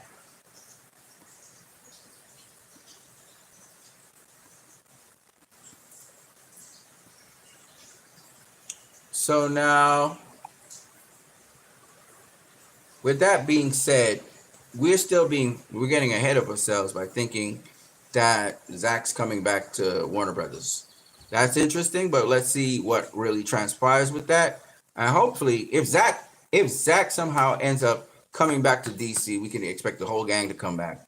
Ben Affleck, Gal Gadot, Ezra Miller, Ray Fisher, Jason Momoa, have the whole gang back, and Ray Porter, etc., etc. And let's get it on with the sequel, because I'm telling you, man, that's what everybody's waiting on. And if people want more, you give them more. You don't. What the hell's wrong with this company? If they want more, you give them more. So if the reaction to, and please first start off, I don't know why Warner Bros. Is so stupid. Put the movie into theaters. It was designed to be in IMAX. Put it in IMAX globally, and let's just see the damn thing. God damn it. I think that Abdi and DeLuca, I think Zack has a cordial relationship with Abdi and DeLuca, and I think that's where this 300 thing is coming from. But they also allowed him to do Zack Snyder's Justice League the Full Circle event, and I don't see why they won't want to see his movie see cinemas globally. And even though it's like 3 years later, I think it's something that should happen. Because they have no DC projects, I think, except for Joker Part 2. I think is this year, something like that. I don't know if it's this year, but if they have no DC projects this year, put it in there. Let it create some buzz for DC. Maybe James Gunn has a good movie. Maybe people lighten up and they actually watch his film, off of that or something. I don't know. But what I'm saying is DC is in the dumps right now, and the only way it's going to get a jump start is with Zack Snyder. It's not going to work out with George Miller and stuff. And you know why it's going to work out with Zack Snyder? Because WB did Zack Snyder wrong. So there's going to be a lot of people looking at Zack Snyder like, man, they did you dirty, bro. They did you wrong. So that's why Zack Snyder is the key to this. The same thing with Ray Fisher. An apology to Ray Fisher go a long way and let him get back to doing work in Hollywood. This is what I'm saying. Right the wrongs. You did wrong to a number of people. David Ayer, Zack Snyder, Patty Jenkins. Okay. Several other directors got treated bad. The machine is still doing people wrong. And we as fans can't allow the machine to continue to do that. And not just for Zack Snyder, for directors in general. They're trying to blackball certain directors who have funded their own projects. This is not cool, So that's what I got for you guys. I am Christ, I am disciple. Again, you can like, share, subscribe, and donate. We're going now into Free Palestine. I got a lot to say about that, so let's get into it. I'm just going to go with what I have in my bookmarks because it's just a lot to go into. Let's start off with this. Israel's apartheid, privilege, and Gaza. My dear friend Nathan Thrall nailed it. Here it is. I had said about a ceasefire. At the G20 meeting. So I think the language there is... I just want to bring in Nathan, who lives here and has written extensively on it. Nathan, this is Australia. The US is using strong language now. Is the Netanyahu government listening? No, and it's false also to say that the U.S. is really exerting any pressure on Israel. Their language has changed. Okay, but they have actual leverage that they're not using. And these are U.S. bombs that are being used in Gaza, and the U.S. could stop this war very quickly, and it's not. I just want to touch on a couple of things that were said. One, on the question of apartheid. This was a finding of a United Nations Special Rapporteur, the leading human rights organizations in the world, Human Rights Watch and Amnesty International, leading Palestinian human rights organizations like Al-Haq, and leading Israeli human rights organizations like B'Tselem, and also former senior government officials of Israel, including former ministers and the leading legal authority of former Attorney General of Israel. So this is not a controversial finding. This is something that has reached a point of near consensus in the international human rights community. Secondly, when the ICJ was just looking, following the genocide case, they looked at the question of the legality of Israel's prolonged, more than half-century long occupation just now, and over 20 nation states found that Israel is practicing apartheid in their filings to the ICJ. So this is reaching a consensus, and it's not a controversial position. I also want to touch on what Mai had said about a ceasefire not being sufficient. And the reason a ceasefire isn't sufficient is because it's not addressing the root problem. All the time we have these wars in Gaza, and the world says, let's restore calm. It's terrible. There's an uprising in the West Bank. There's violence. There's a war in Gaza. Let's restore calm. What is the calm that we're asking to be restored? It's a system in which Israel is a sole sovereign between the Jordan River and the Mediterranean Sea, with 7 million Jews and 7 million Palestinians, and the vast majority of those Palestinians do not have basic civil rights. Now, that is a system of gross injustice. It's lasted for more than half a century. And you live in that system. The U.S. and its allies are supporting this system. They're vetoing UN Security Council resolutions. They're withholding any kind of accountability, there are no consequences. So, of course, Israel chooses to perpetuate this system. It is much better for them. If the choices are continue as it is and the world will wag its finger, or you give the Palestinians citizenship or sovereignty, they choose the first. You live there, right? And you've you've been speaking about these issues. What's so uncomfortable about you in that experience? Just talk to me about your experience, because you do have rights in that system. Why does that nag at you? Well, I think it would nag at any Australian who lived in that system, anybody who comes from a democratic country. But it doesn't nag at everyone, does it? Well, it doesn't nag at many Israelis because they're in the privileged class and they are not discriminated against based on their inborn characteristics. But all of us who live in democratic societies believe that there should not be special rights granted or withheld from people on the basis of their inborn characteristics. It's very simple. Yeah. Sorry, keep going. Yeah.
Just punching that person until he's...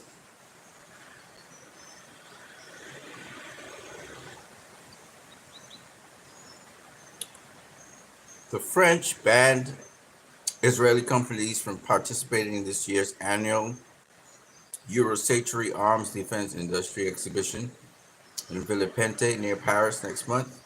The event's organizers and French Defense Ministry said on Friday. They banned them. They're trying to ban them from sports. And finally, new rule, if you're out protesting for a couple of hours wearing this, you have to go all the way and spend an afternoon running errands wearing one of these. You can't side with the people who ruthlessly oppress women without at least getting a taste of what you're supporting.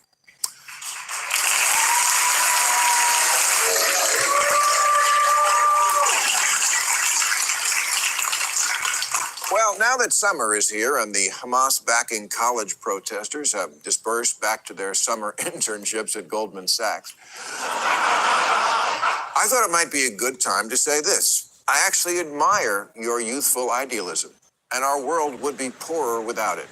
Much like your parents who just wasted $300 grand on that ignorance factory you call a college.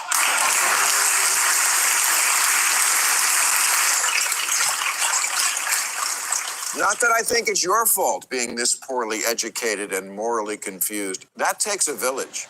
Shitty schools, overindulgent parents, social media, that priest who rubbed lotion on you. But 3 cheers to you for at least having the impulse to seek a cause and something bigger than yourself. It's just that the one you picked, you missed the boat by a fucking mile.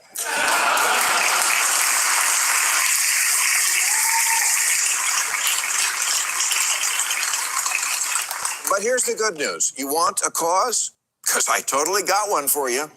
Apartheid. Yeah, apartheid, the thing you've been shouting about with Israel for months. Never mind that Israeli Arabs are actually full citizens.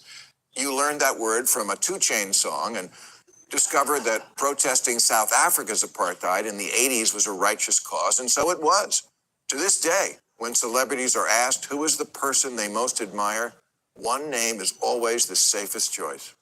Nelson Mandela. Nelson Mandela. Nelson Mandela. Nelson Mandela. Nelson Mandela. Nelson Mandela. Nelson Mandela. Nelson Mandela. Nelson Mandela.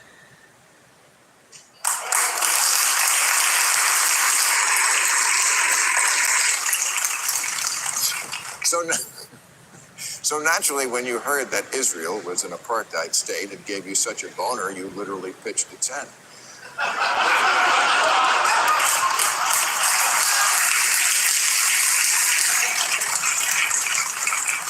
You knew how wrong it was when tens of millions of South Africans had been treated like second-class citizens just because of their race. But here's the thing. Today, right now, hundreds of millions of women are treated worse than second-class citizens. When you mandate that one category of human beings don't even have the right to show their face, that's apartheid. And it goes on in a lot of countries.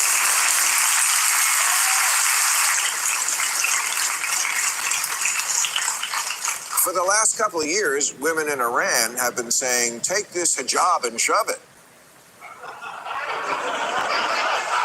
Because in 2022, a young woman named Masa Amini was arrested for wearing her mandatory hijab incorrectly and then died in police custody.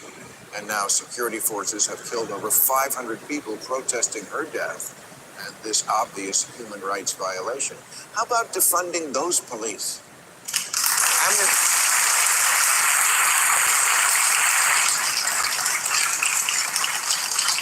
Amnesty International says that Iranian authorities are waging a war on women that subjects them to constant surveillance, beatings, sexual violence, and detention.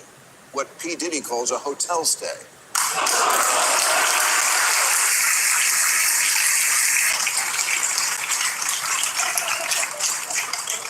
In Iran, Me Too isn't a movement. It's what a woman says when another woman says, my life sucks.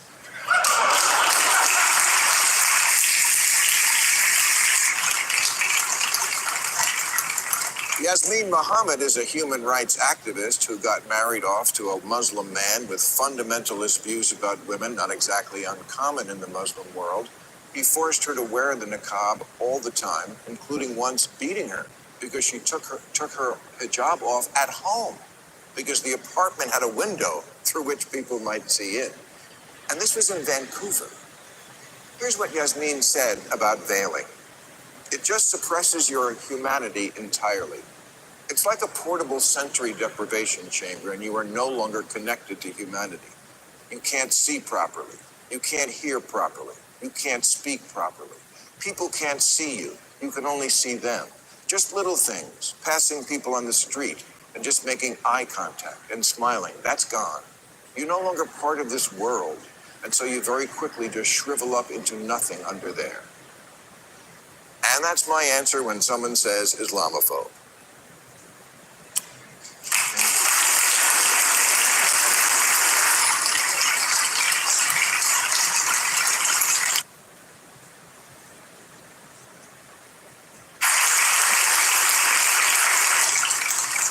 Really, feminists? Come on, there's got to be a happy medium between a husband making his wife wear this. In today's world, being non-white means you can get away with murder. There was a time not long ago where you would find statements like this only on fringe white supremacist 4chan online forums. Now it's on HBO and gets clapped by a self-styled liberal studio audience.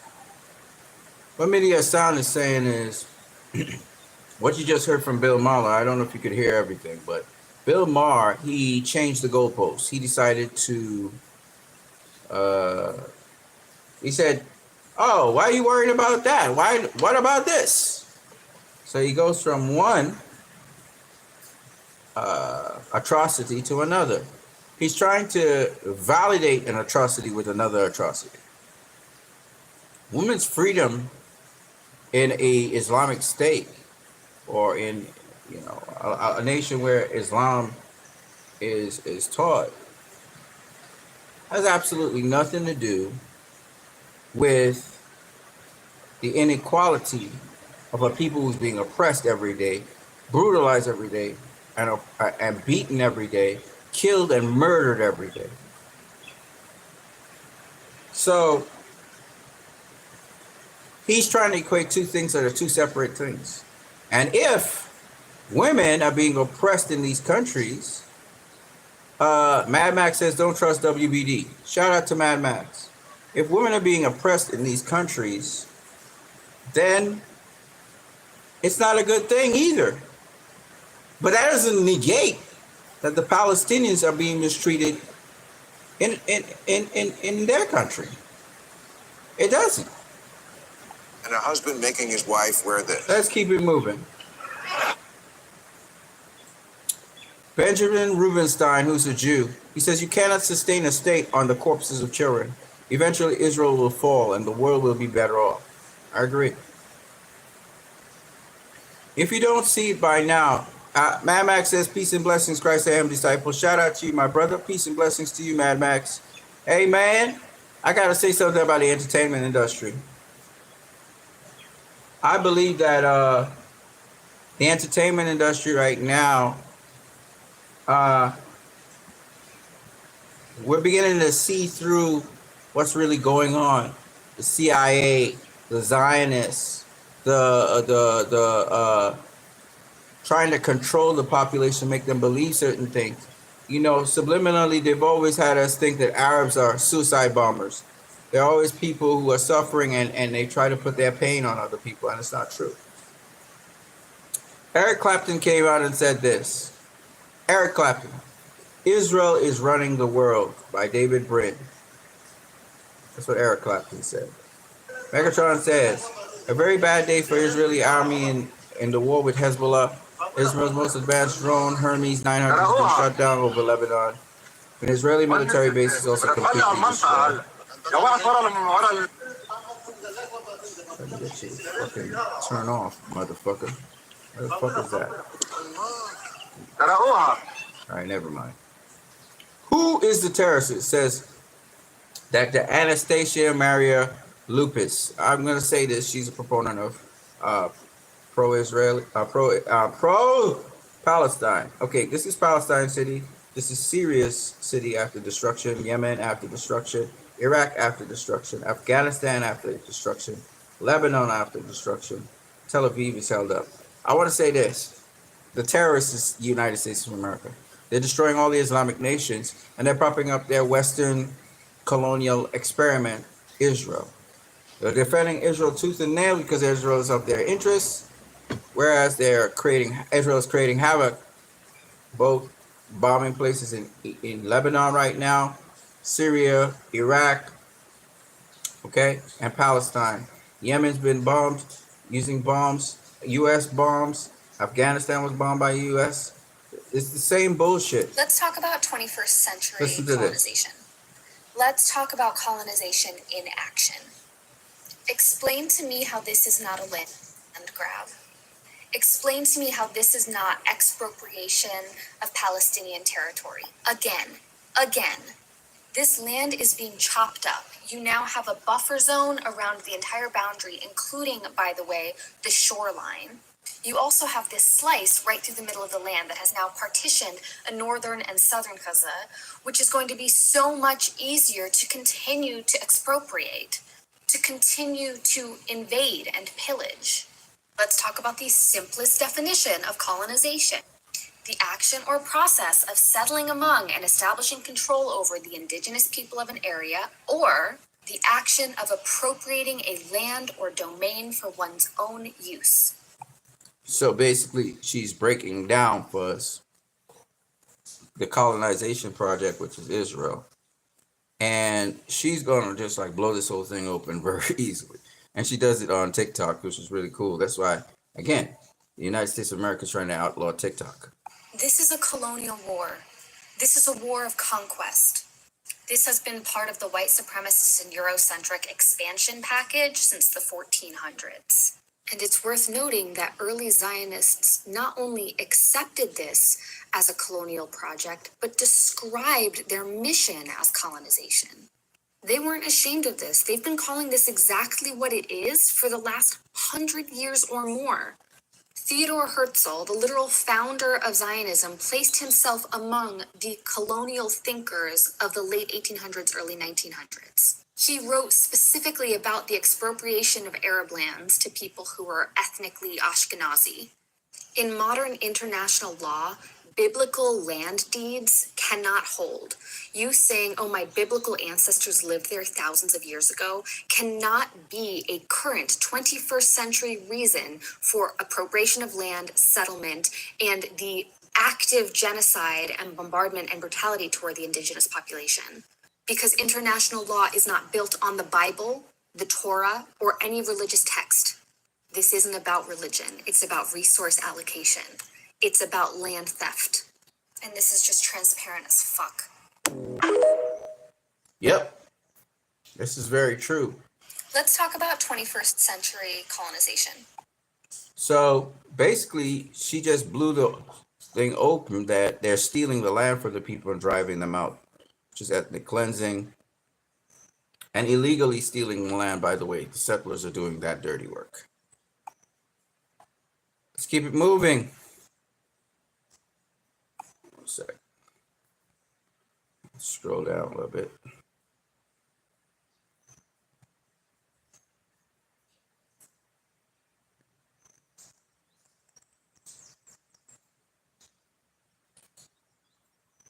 All right.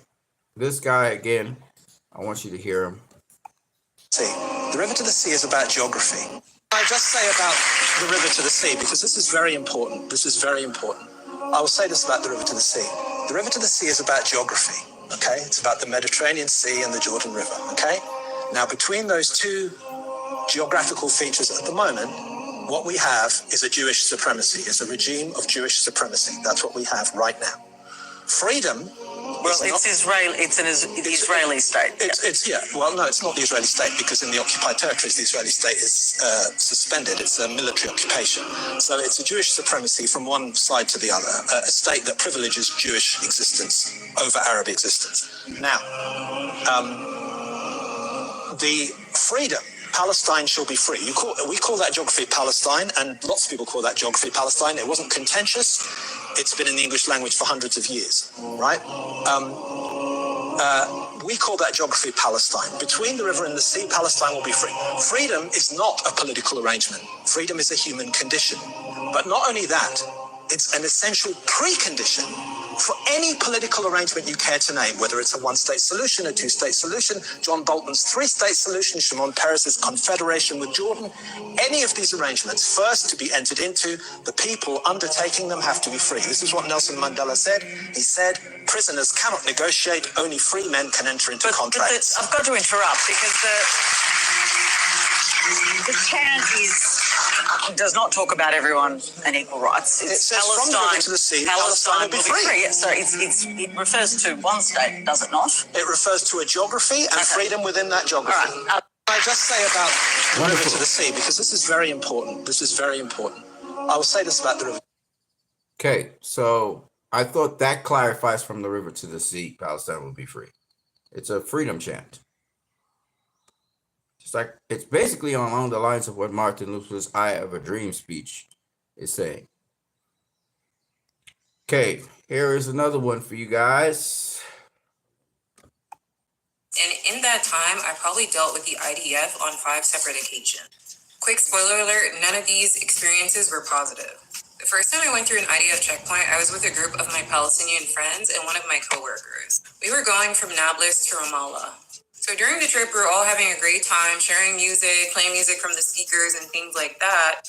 And then as we approached the IDF checkpoint, my Palestinian friends told us to quiet down and to get our passports out. So I was aware of the IDF, but I didn't realize that we would have to go through a checkpoint to go from one place in Palestine to another. But they're actually stationed throughout the West Bank. So we were actually in a queue and we were waiting for the other cars in front of us to get past the checkpoint. And when it was our turn, we started slowing towards the checkpoint. And the first thing that you see when you go through an IDF checkpoint are machine guns. So at each checkpoint, I want to say that there are at least 4 to 5 IDF soldiers, and they all bear huge machine guns. And while you're going through, those guns are pointed directly into your car.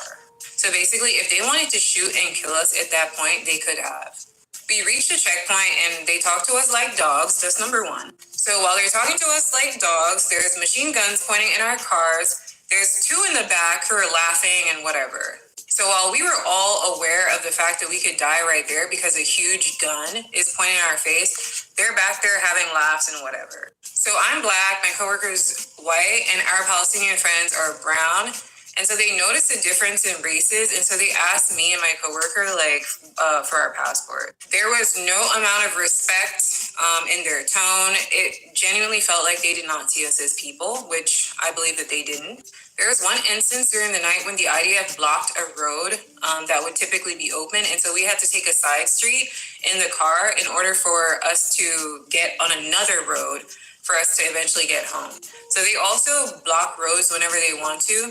But every experience following that was hugely negative and very demoralizing, and it really made me upset that Palestinian people had to experience this, because each time that I went through a checkpoint, I really felt this huge rage inside of me. Because what gives these people the right to kill us if they wanted to? And so when we're talking about Palestinian liberation, we're literally talking about giving them the right to go from one place to the next to show their foreign friends a good time without risking death. I'm going to talk about my experience dealing with the IDF and going through an IDF checkpoint. I really want to make this video so you guys can know, at least from a foreigner's perspective, what Palestinian people go through every day. I lived in Palestine for 7 months, and in that time, I probably dealt with the IDF on 5 separate occasions. Quick spoiler alert, none of these experiences were positive. The first time I went through an IDF checkpoint, I was with a group of my Palestinian friends and one of my coworkers. We were going from Nablus to Ramallah. So during the trip, we were all having a great time, sharing music, playing music from the speakers and things like that. And then as we approached the IDF checkpoint, my Palestinian friends told us to quiet down and to get our passports out. So I was aware of the IDF, but I didn't realize that we would have to go through a checkpoint to go from one place in Palestine.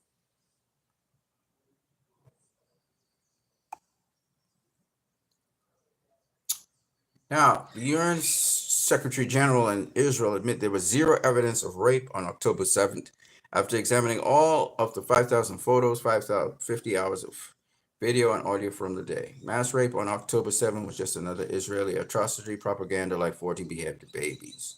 This is the actual document. You guys can read that somewhere else. Haaretz was the one that covered that. Luis Jacinto, he says, the real Zack Snyder effect. Zack Snyder cut announcement, prequel 300 announcement. Hey, all you want, but facts are facts. Free image information. No other director in history gets so much hate. So if you're part of that little group, seek mental assistance.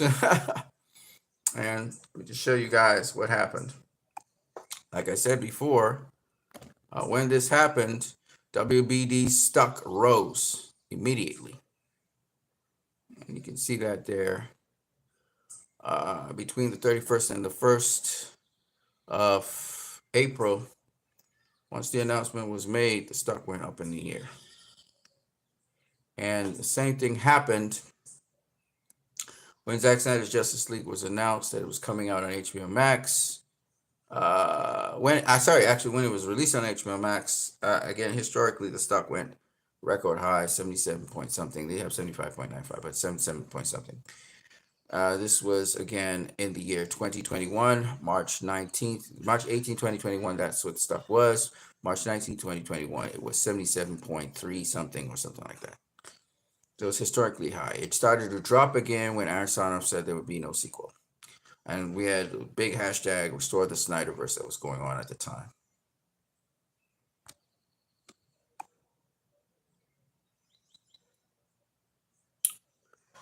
Yeah. This is more stuff to talk about concerning Zionism. And you guys probably want to hear this, so I'm going to put it up. Of anti-Semitism sweeping the continent at that time. Okay, I'm just going to go Their away for a solution, second. a Jewish state, but on land already inhabited by Palestinians. It was a reflection of Europe's colonial thinking. However, after decades of dispossession, war, and apartheid, critics of Zionism call it indefensible, if not racist. In Western media, those critiques are seldom heard. Instead, we get the opposite, a debate about whether opposition to that ideology, anti-Zionism, is anti-Semitic. Later on in this program, we will hear from a Jewish American community leader about her transition from a true believer in Zionism to a committed opponent of it. But first, the Listening Post's Daniel Turi on Zionism, the discourse that surrounds it, and what it tells us about the world's longest-running occupation.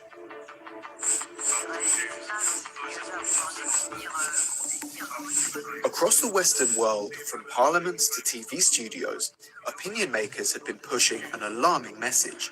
Let's call it out for what it is. They say that a political critique of Israel, anti-Zionism, is in fact a form of anti-Semitism. On avait dit clairement que l'antisionisme, c'est-à-dire le fait de nier l'existence même de l'État d'Israël, le droit d'Israël à exister, était une forme renouvelée d'antisémitisme. But what almost never gets discussed is Zionism itself. There is no argument anymore that anti-Zionism is anti-Semitism. That is as plain as day. News audiences seem puzzled. A poll last year found that most Americans either don't know what Zionism is or don't know what to think of it.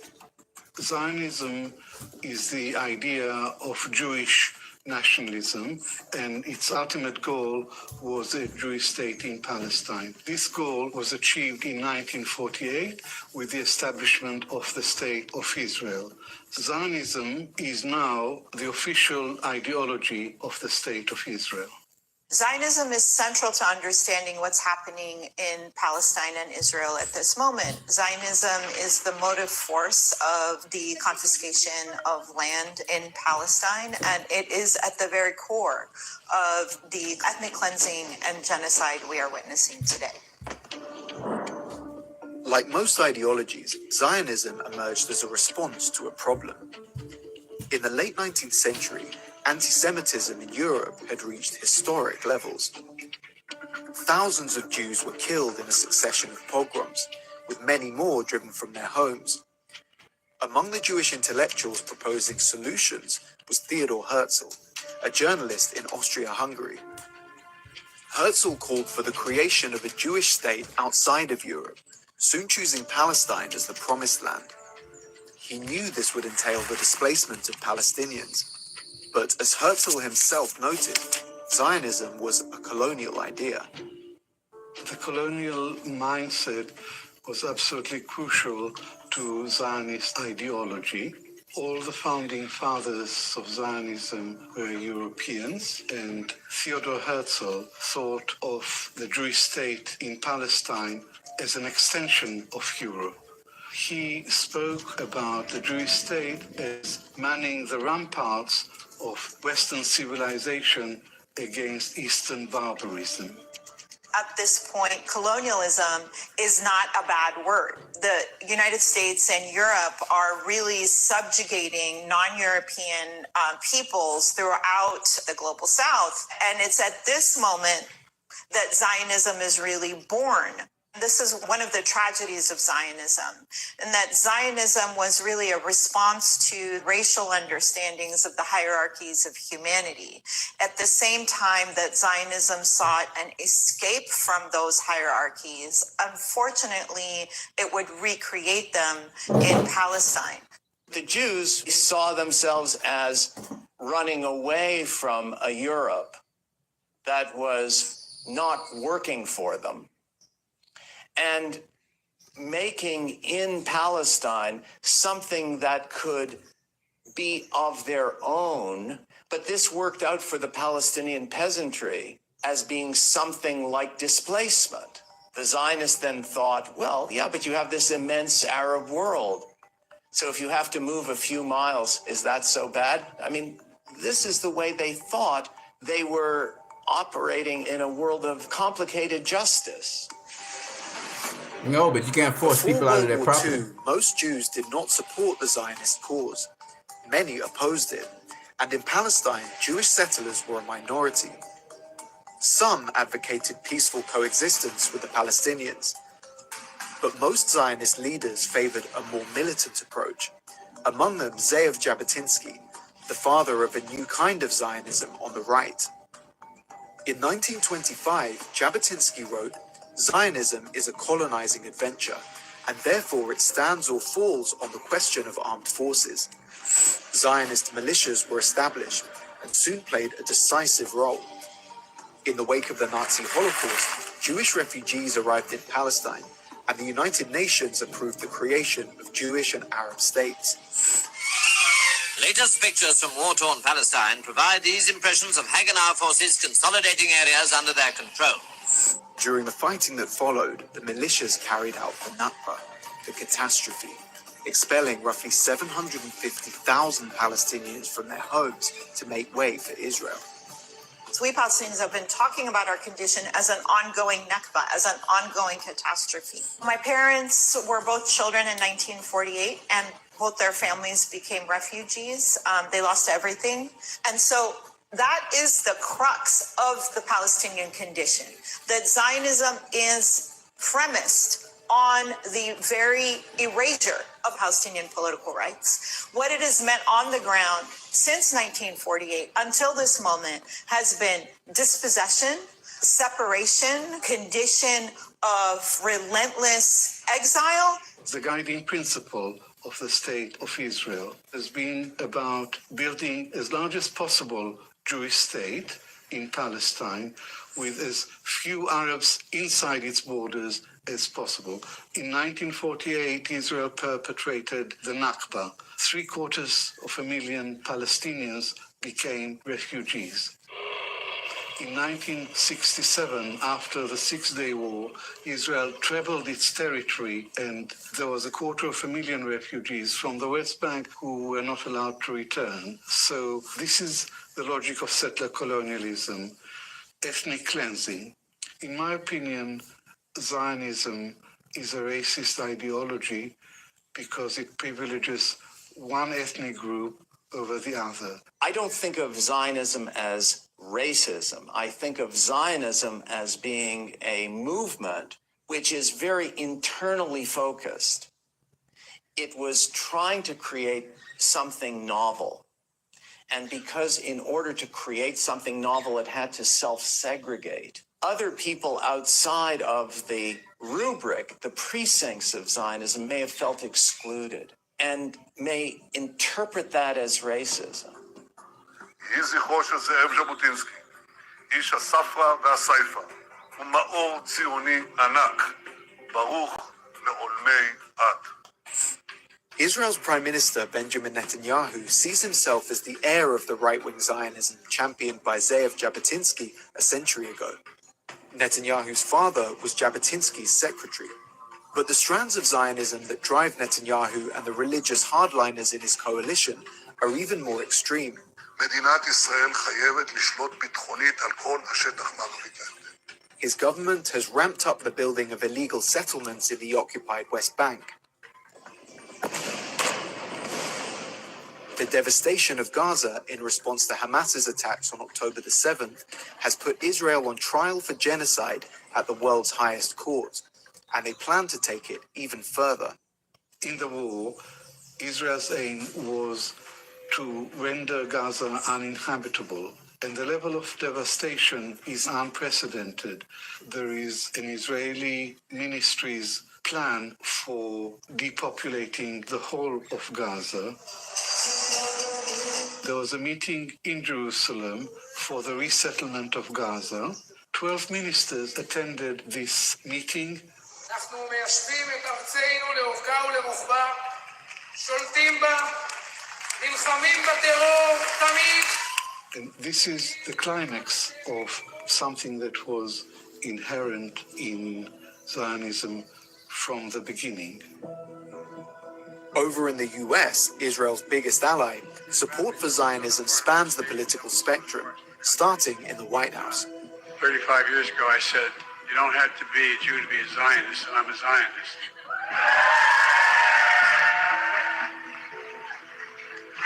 You don't have to be a Jew to be a Zionist. But with opposition to Zionism growing, including among American Jews, pro-Israel lobby groups have set out to delegitimize anti-Zionism in politics and the media. But anti-Zionism, I've long said, is anti-Semitism. I was wrong. Anti-Zionism is genocide. And In December, the US House of Representatives gave that narrative its official seal of approval, passing a resolution that explicitly equates anti-Zionism with anti-Semitism. It's a conflation that continues to echo through the halls of power and newsrooms of Western capitals, confusing audiences and stifling dissent against Israel's war. Hatred of Jews had to find a new vehicle. And in the main, that became anti-Zionism. If what you mean by anti-Zionism is that Israel never should have been invented in the first place, I think that's historically lazy. And I think it's a mistake. I think Israel should have been created. I think the Zionist movement should have happened. But do I think you're being anti-Semitic? I don't really see the connection. Anti-Semitism is the hatred of Jews because they are Jews. Anti-Zionism is not about Jews, it's about Israel and its policies. And this is a very dangerous trend because the criticisms of Israel's behavior in Gaza are perfectly legitimate. In relation to Zionism, the media is its first moral and ethical and professional responsibility is to not ally Zionism with Judaism. The elision of anti-Semitism with opposition to Zionism is cynical and it is harmful for the Palestinians in the Gaza Strip who are experiencing the warp speed, fast death that the Israeli state, armed by the U.S. arsenal, is wreaking on them. That elision has been the armor through which Israel can continue to conduct this genocide.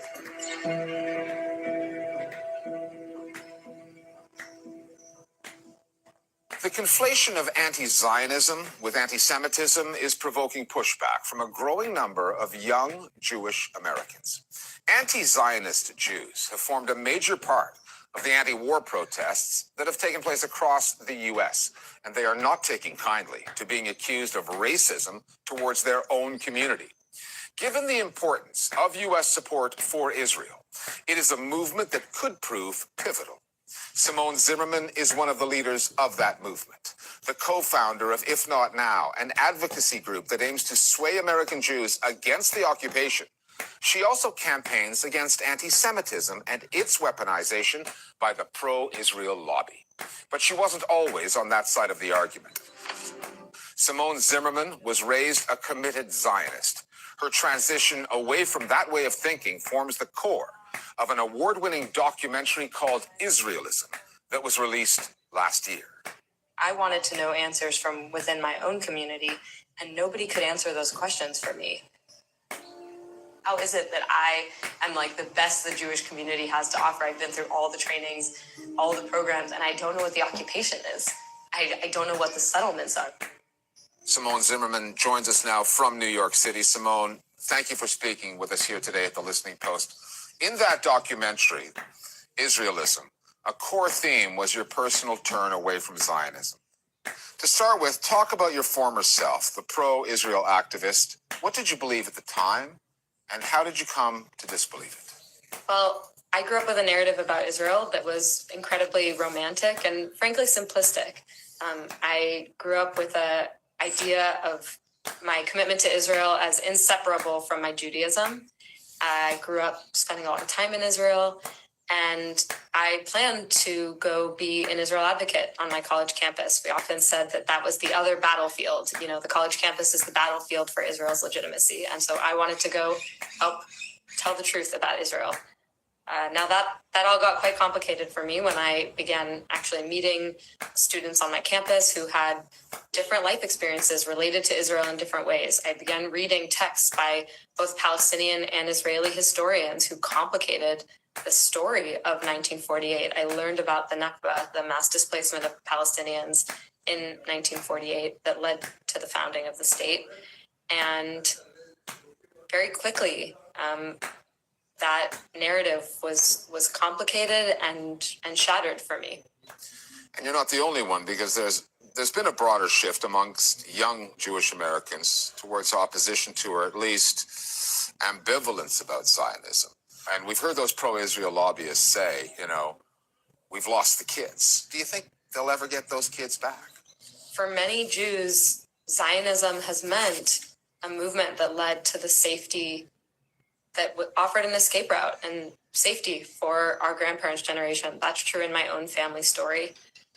Now, it's also true that Zionism has always meant mass displacement and oppression and injustice for the Palestinian people. For young American Jews, they're asking these questions in the same prism that they're asking other questions about, racial injustice in America.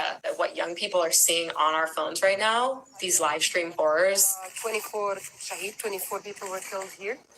22 شهيد من النساء والأطفال. 22 of them are women and children. The bombings, the starvation, the utter horrors being committed against children. And we're seeing it on our phone live stream to us by young people who, look like us, who have the same aspirations as we do. And we want the same rights and justice and freedom for these people.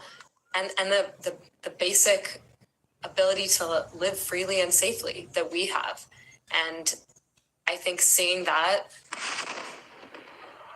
alongside seeing these videos of Israeli soldiers celebrating their war crimes and laughing and desecrating the homes that Palestinians have fled in this moment in which they are responsible for the largest displacement of Palestinians since the Nakba, that is prompting a really dramatic reckoning among not just the younger generation, but I think young people are experiencing it in a particular way because we see it in such unfiltered means.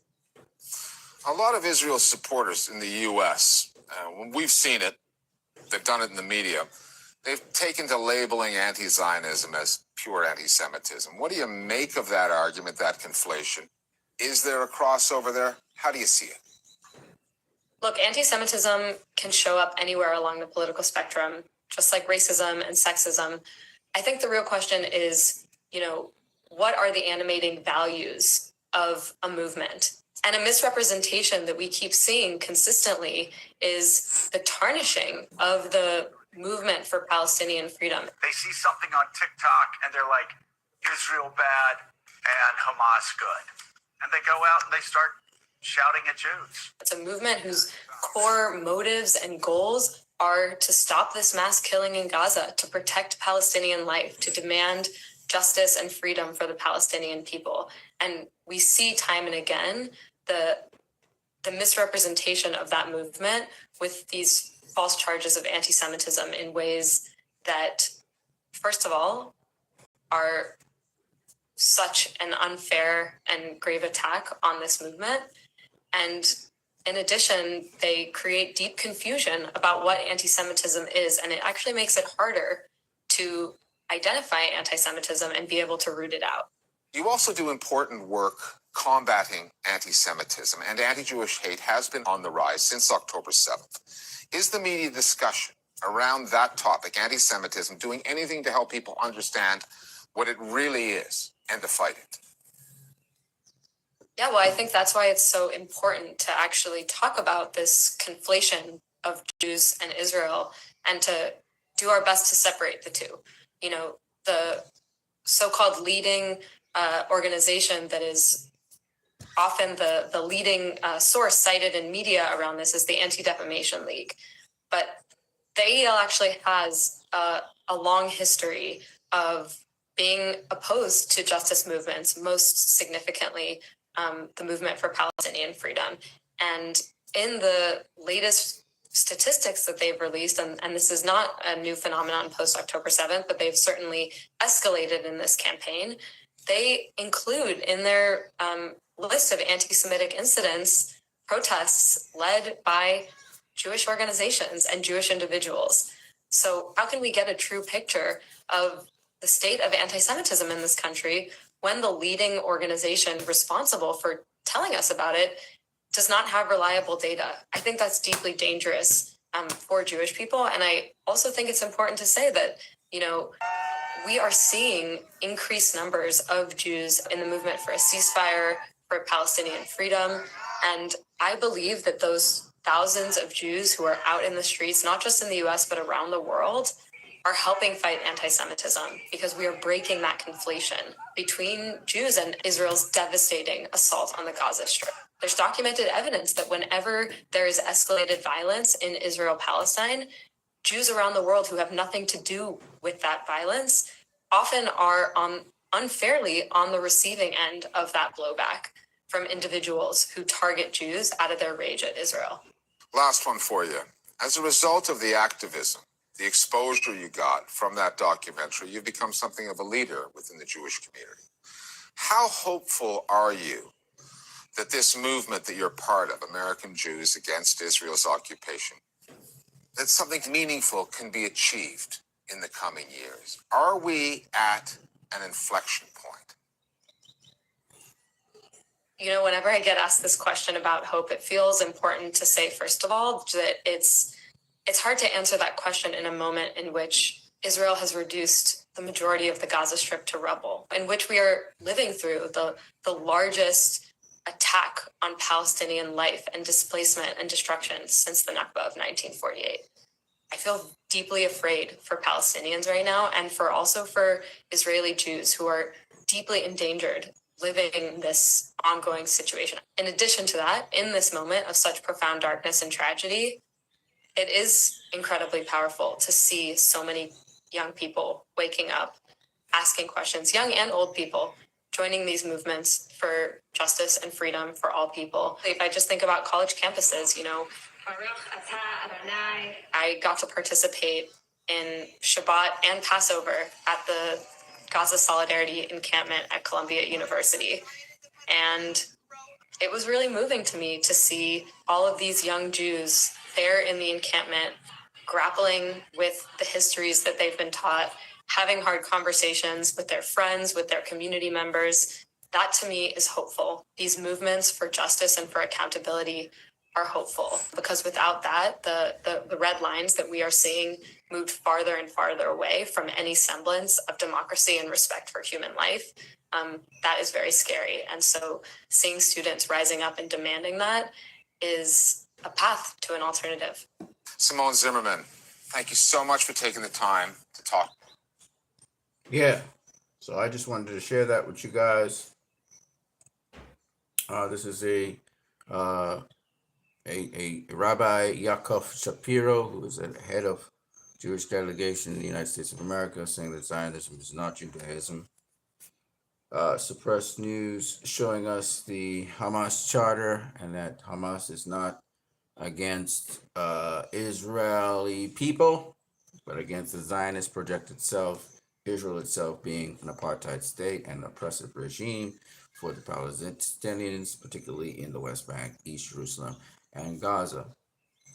So I just wanted to share this with you guys because I wanted you to see the actual documents. Here's Article 16 of the Principles and Policies of the Islamic Resistance Movement, aka Hamas.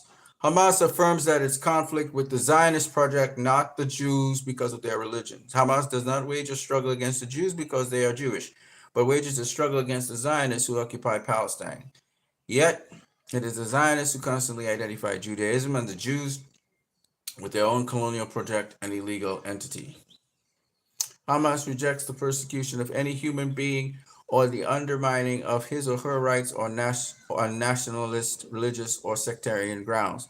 Hamas is of the view that the Jewish problem, anti-Semitism, and the persecution of Jews are phenomena fundamentally linked to European history and not to the history of the Arabs and the Muslims or to their heritage. The Zionist movement, which was able, with the help of Western powers, to occupy Palestine, is the most dangerous form of settlement occupation which has already disappeared from much of the world and must disappear from Palestine. So, like I said before, I don't think that Hamas, I really truly don't believe Hamas is about destroying Israel or anything. They want to get rid of the system that's there, and whatever happens after that. But their goal is to liberate the people of Palestine. I don't think that Hamas is a bad agency at all. I don't see them as terrorists. I think they are not terrorists. The labeling by Western powers of them calling terrorists is convenience because they provide resistance, which is inconvenient to Israel and its allies. So I see France, I see Europe's now pulling out. They're starting to follow the ICC, they're starting to follow the ICJ and the commands and orders by the ICJ. And they're actually putting sanctions on Israel now, and they're starting to clamp down on things, which is good. At least they're starting to come on board because they realize this colonial project is all but failed. And for this reckoning to happen, what's his name? Netanyahu has to be arrested. He has to be incarcerated. If Israel won't do it, they don't have the power and will to do it, then the International Criminal Court will do so. I do believe that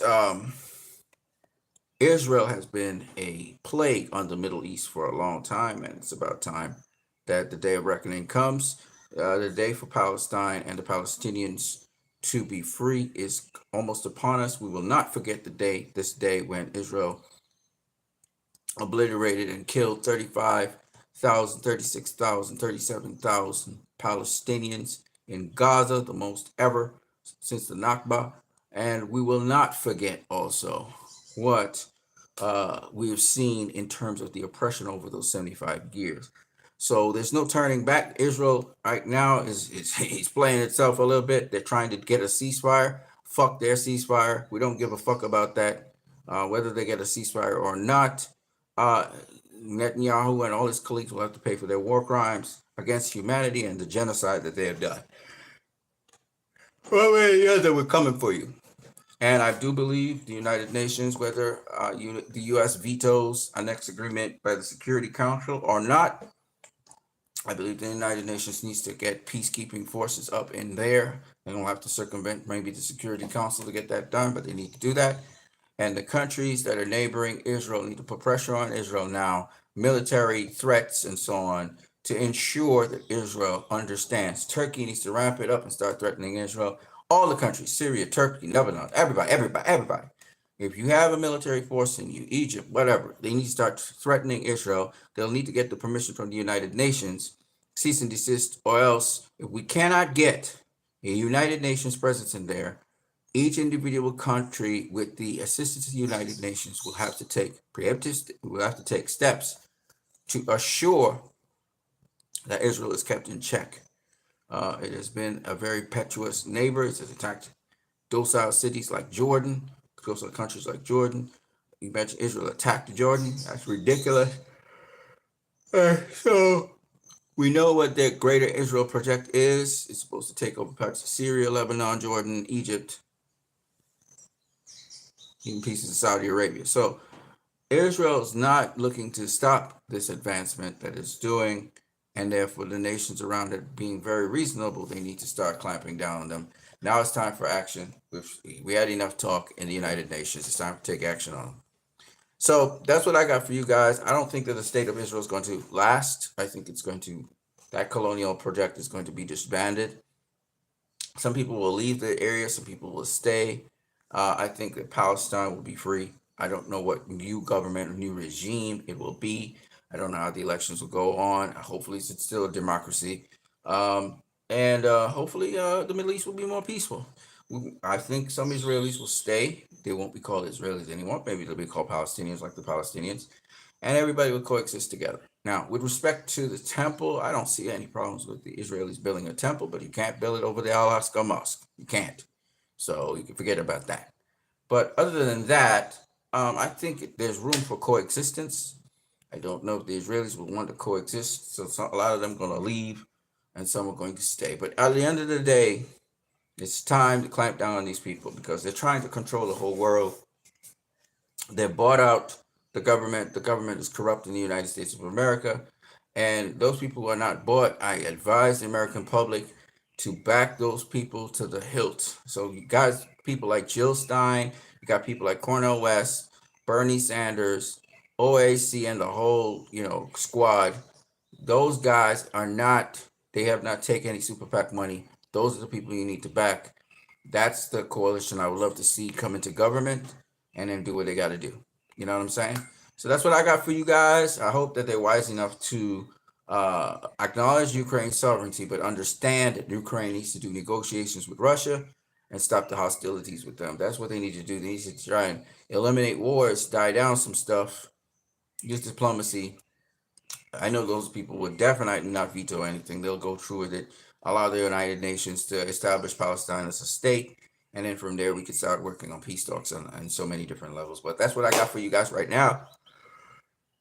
I am Christ, I am disciple. I'm a little sleepy, but I got to do some business before my day is done. So I'll catch you guys later. Don't forget you can donate via PayPal. The link is in the description. I hope you guys have a good day. God bless you all. Bye.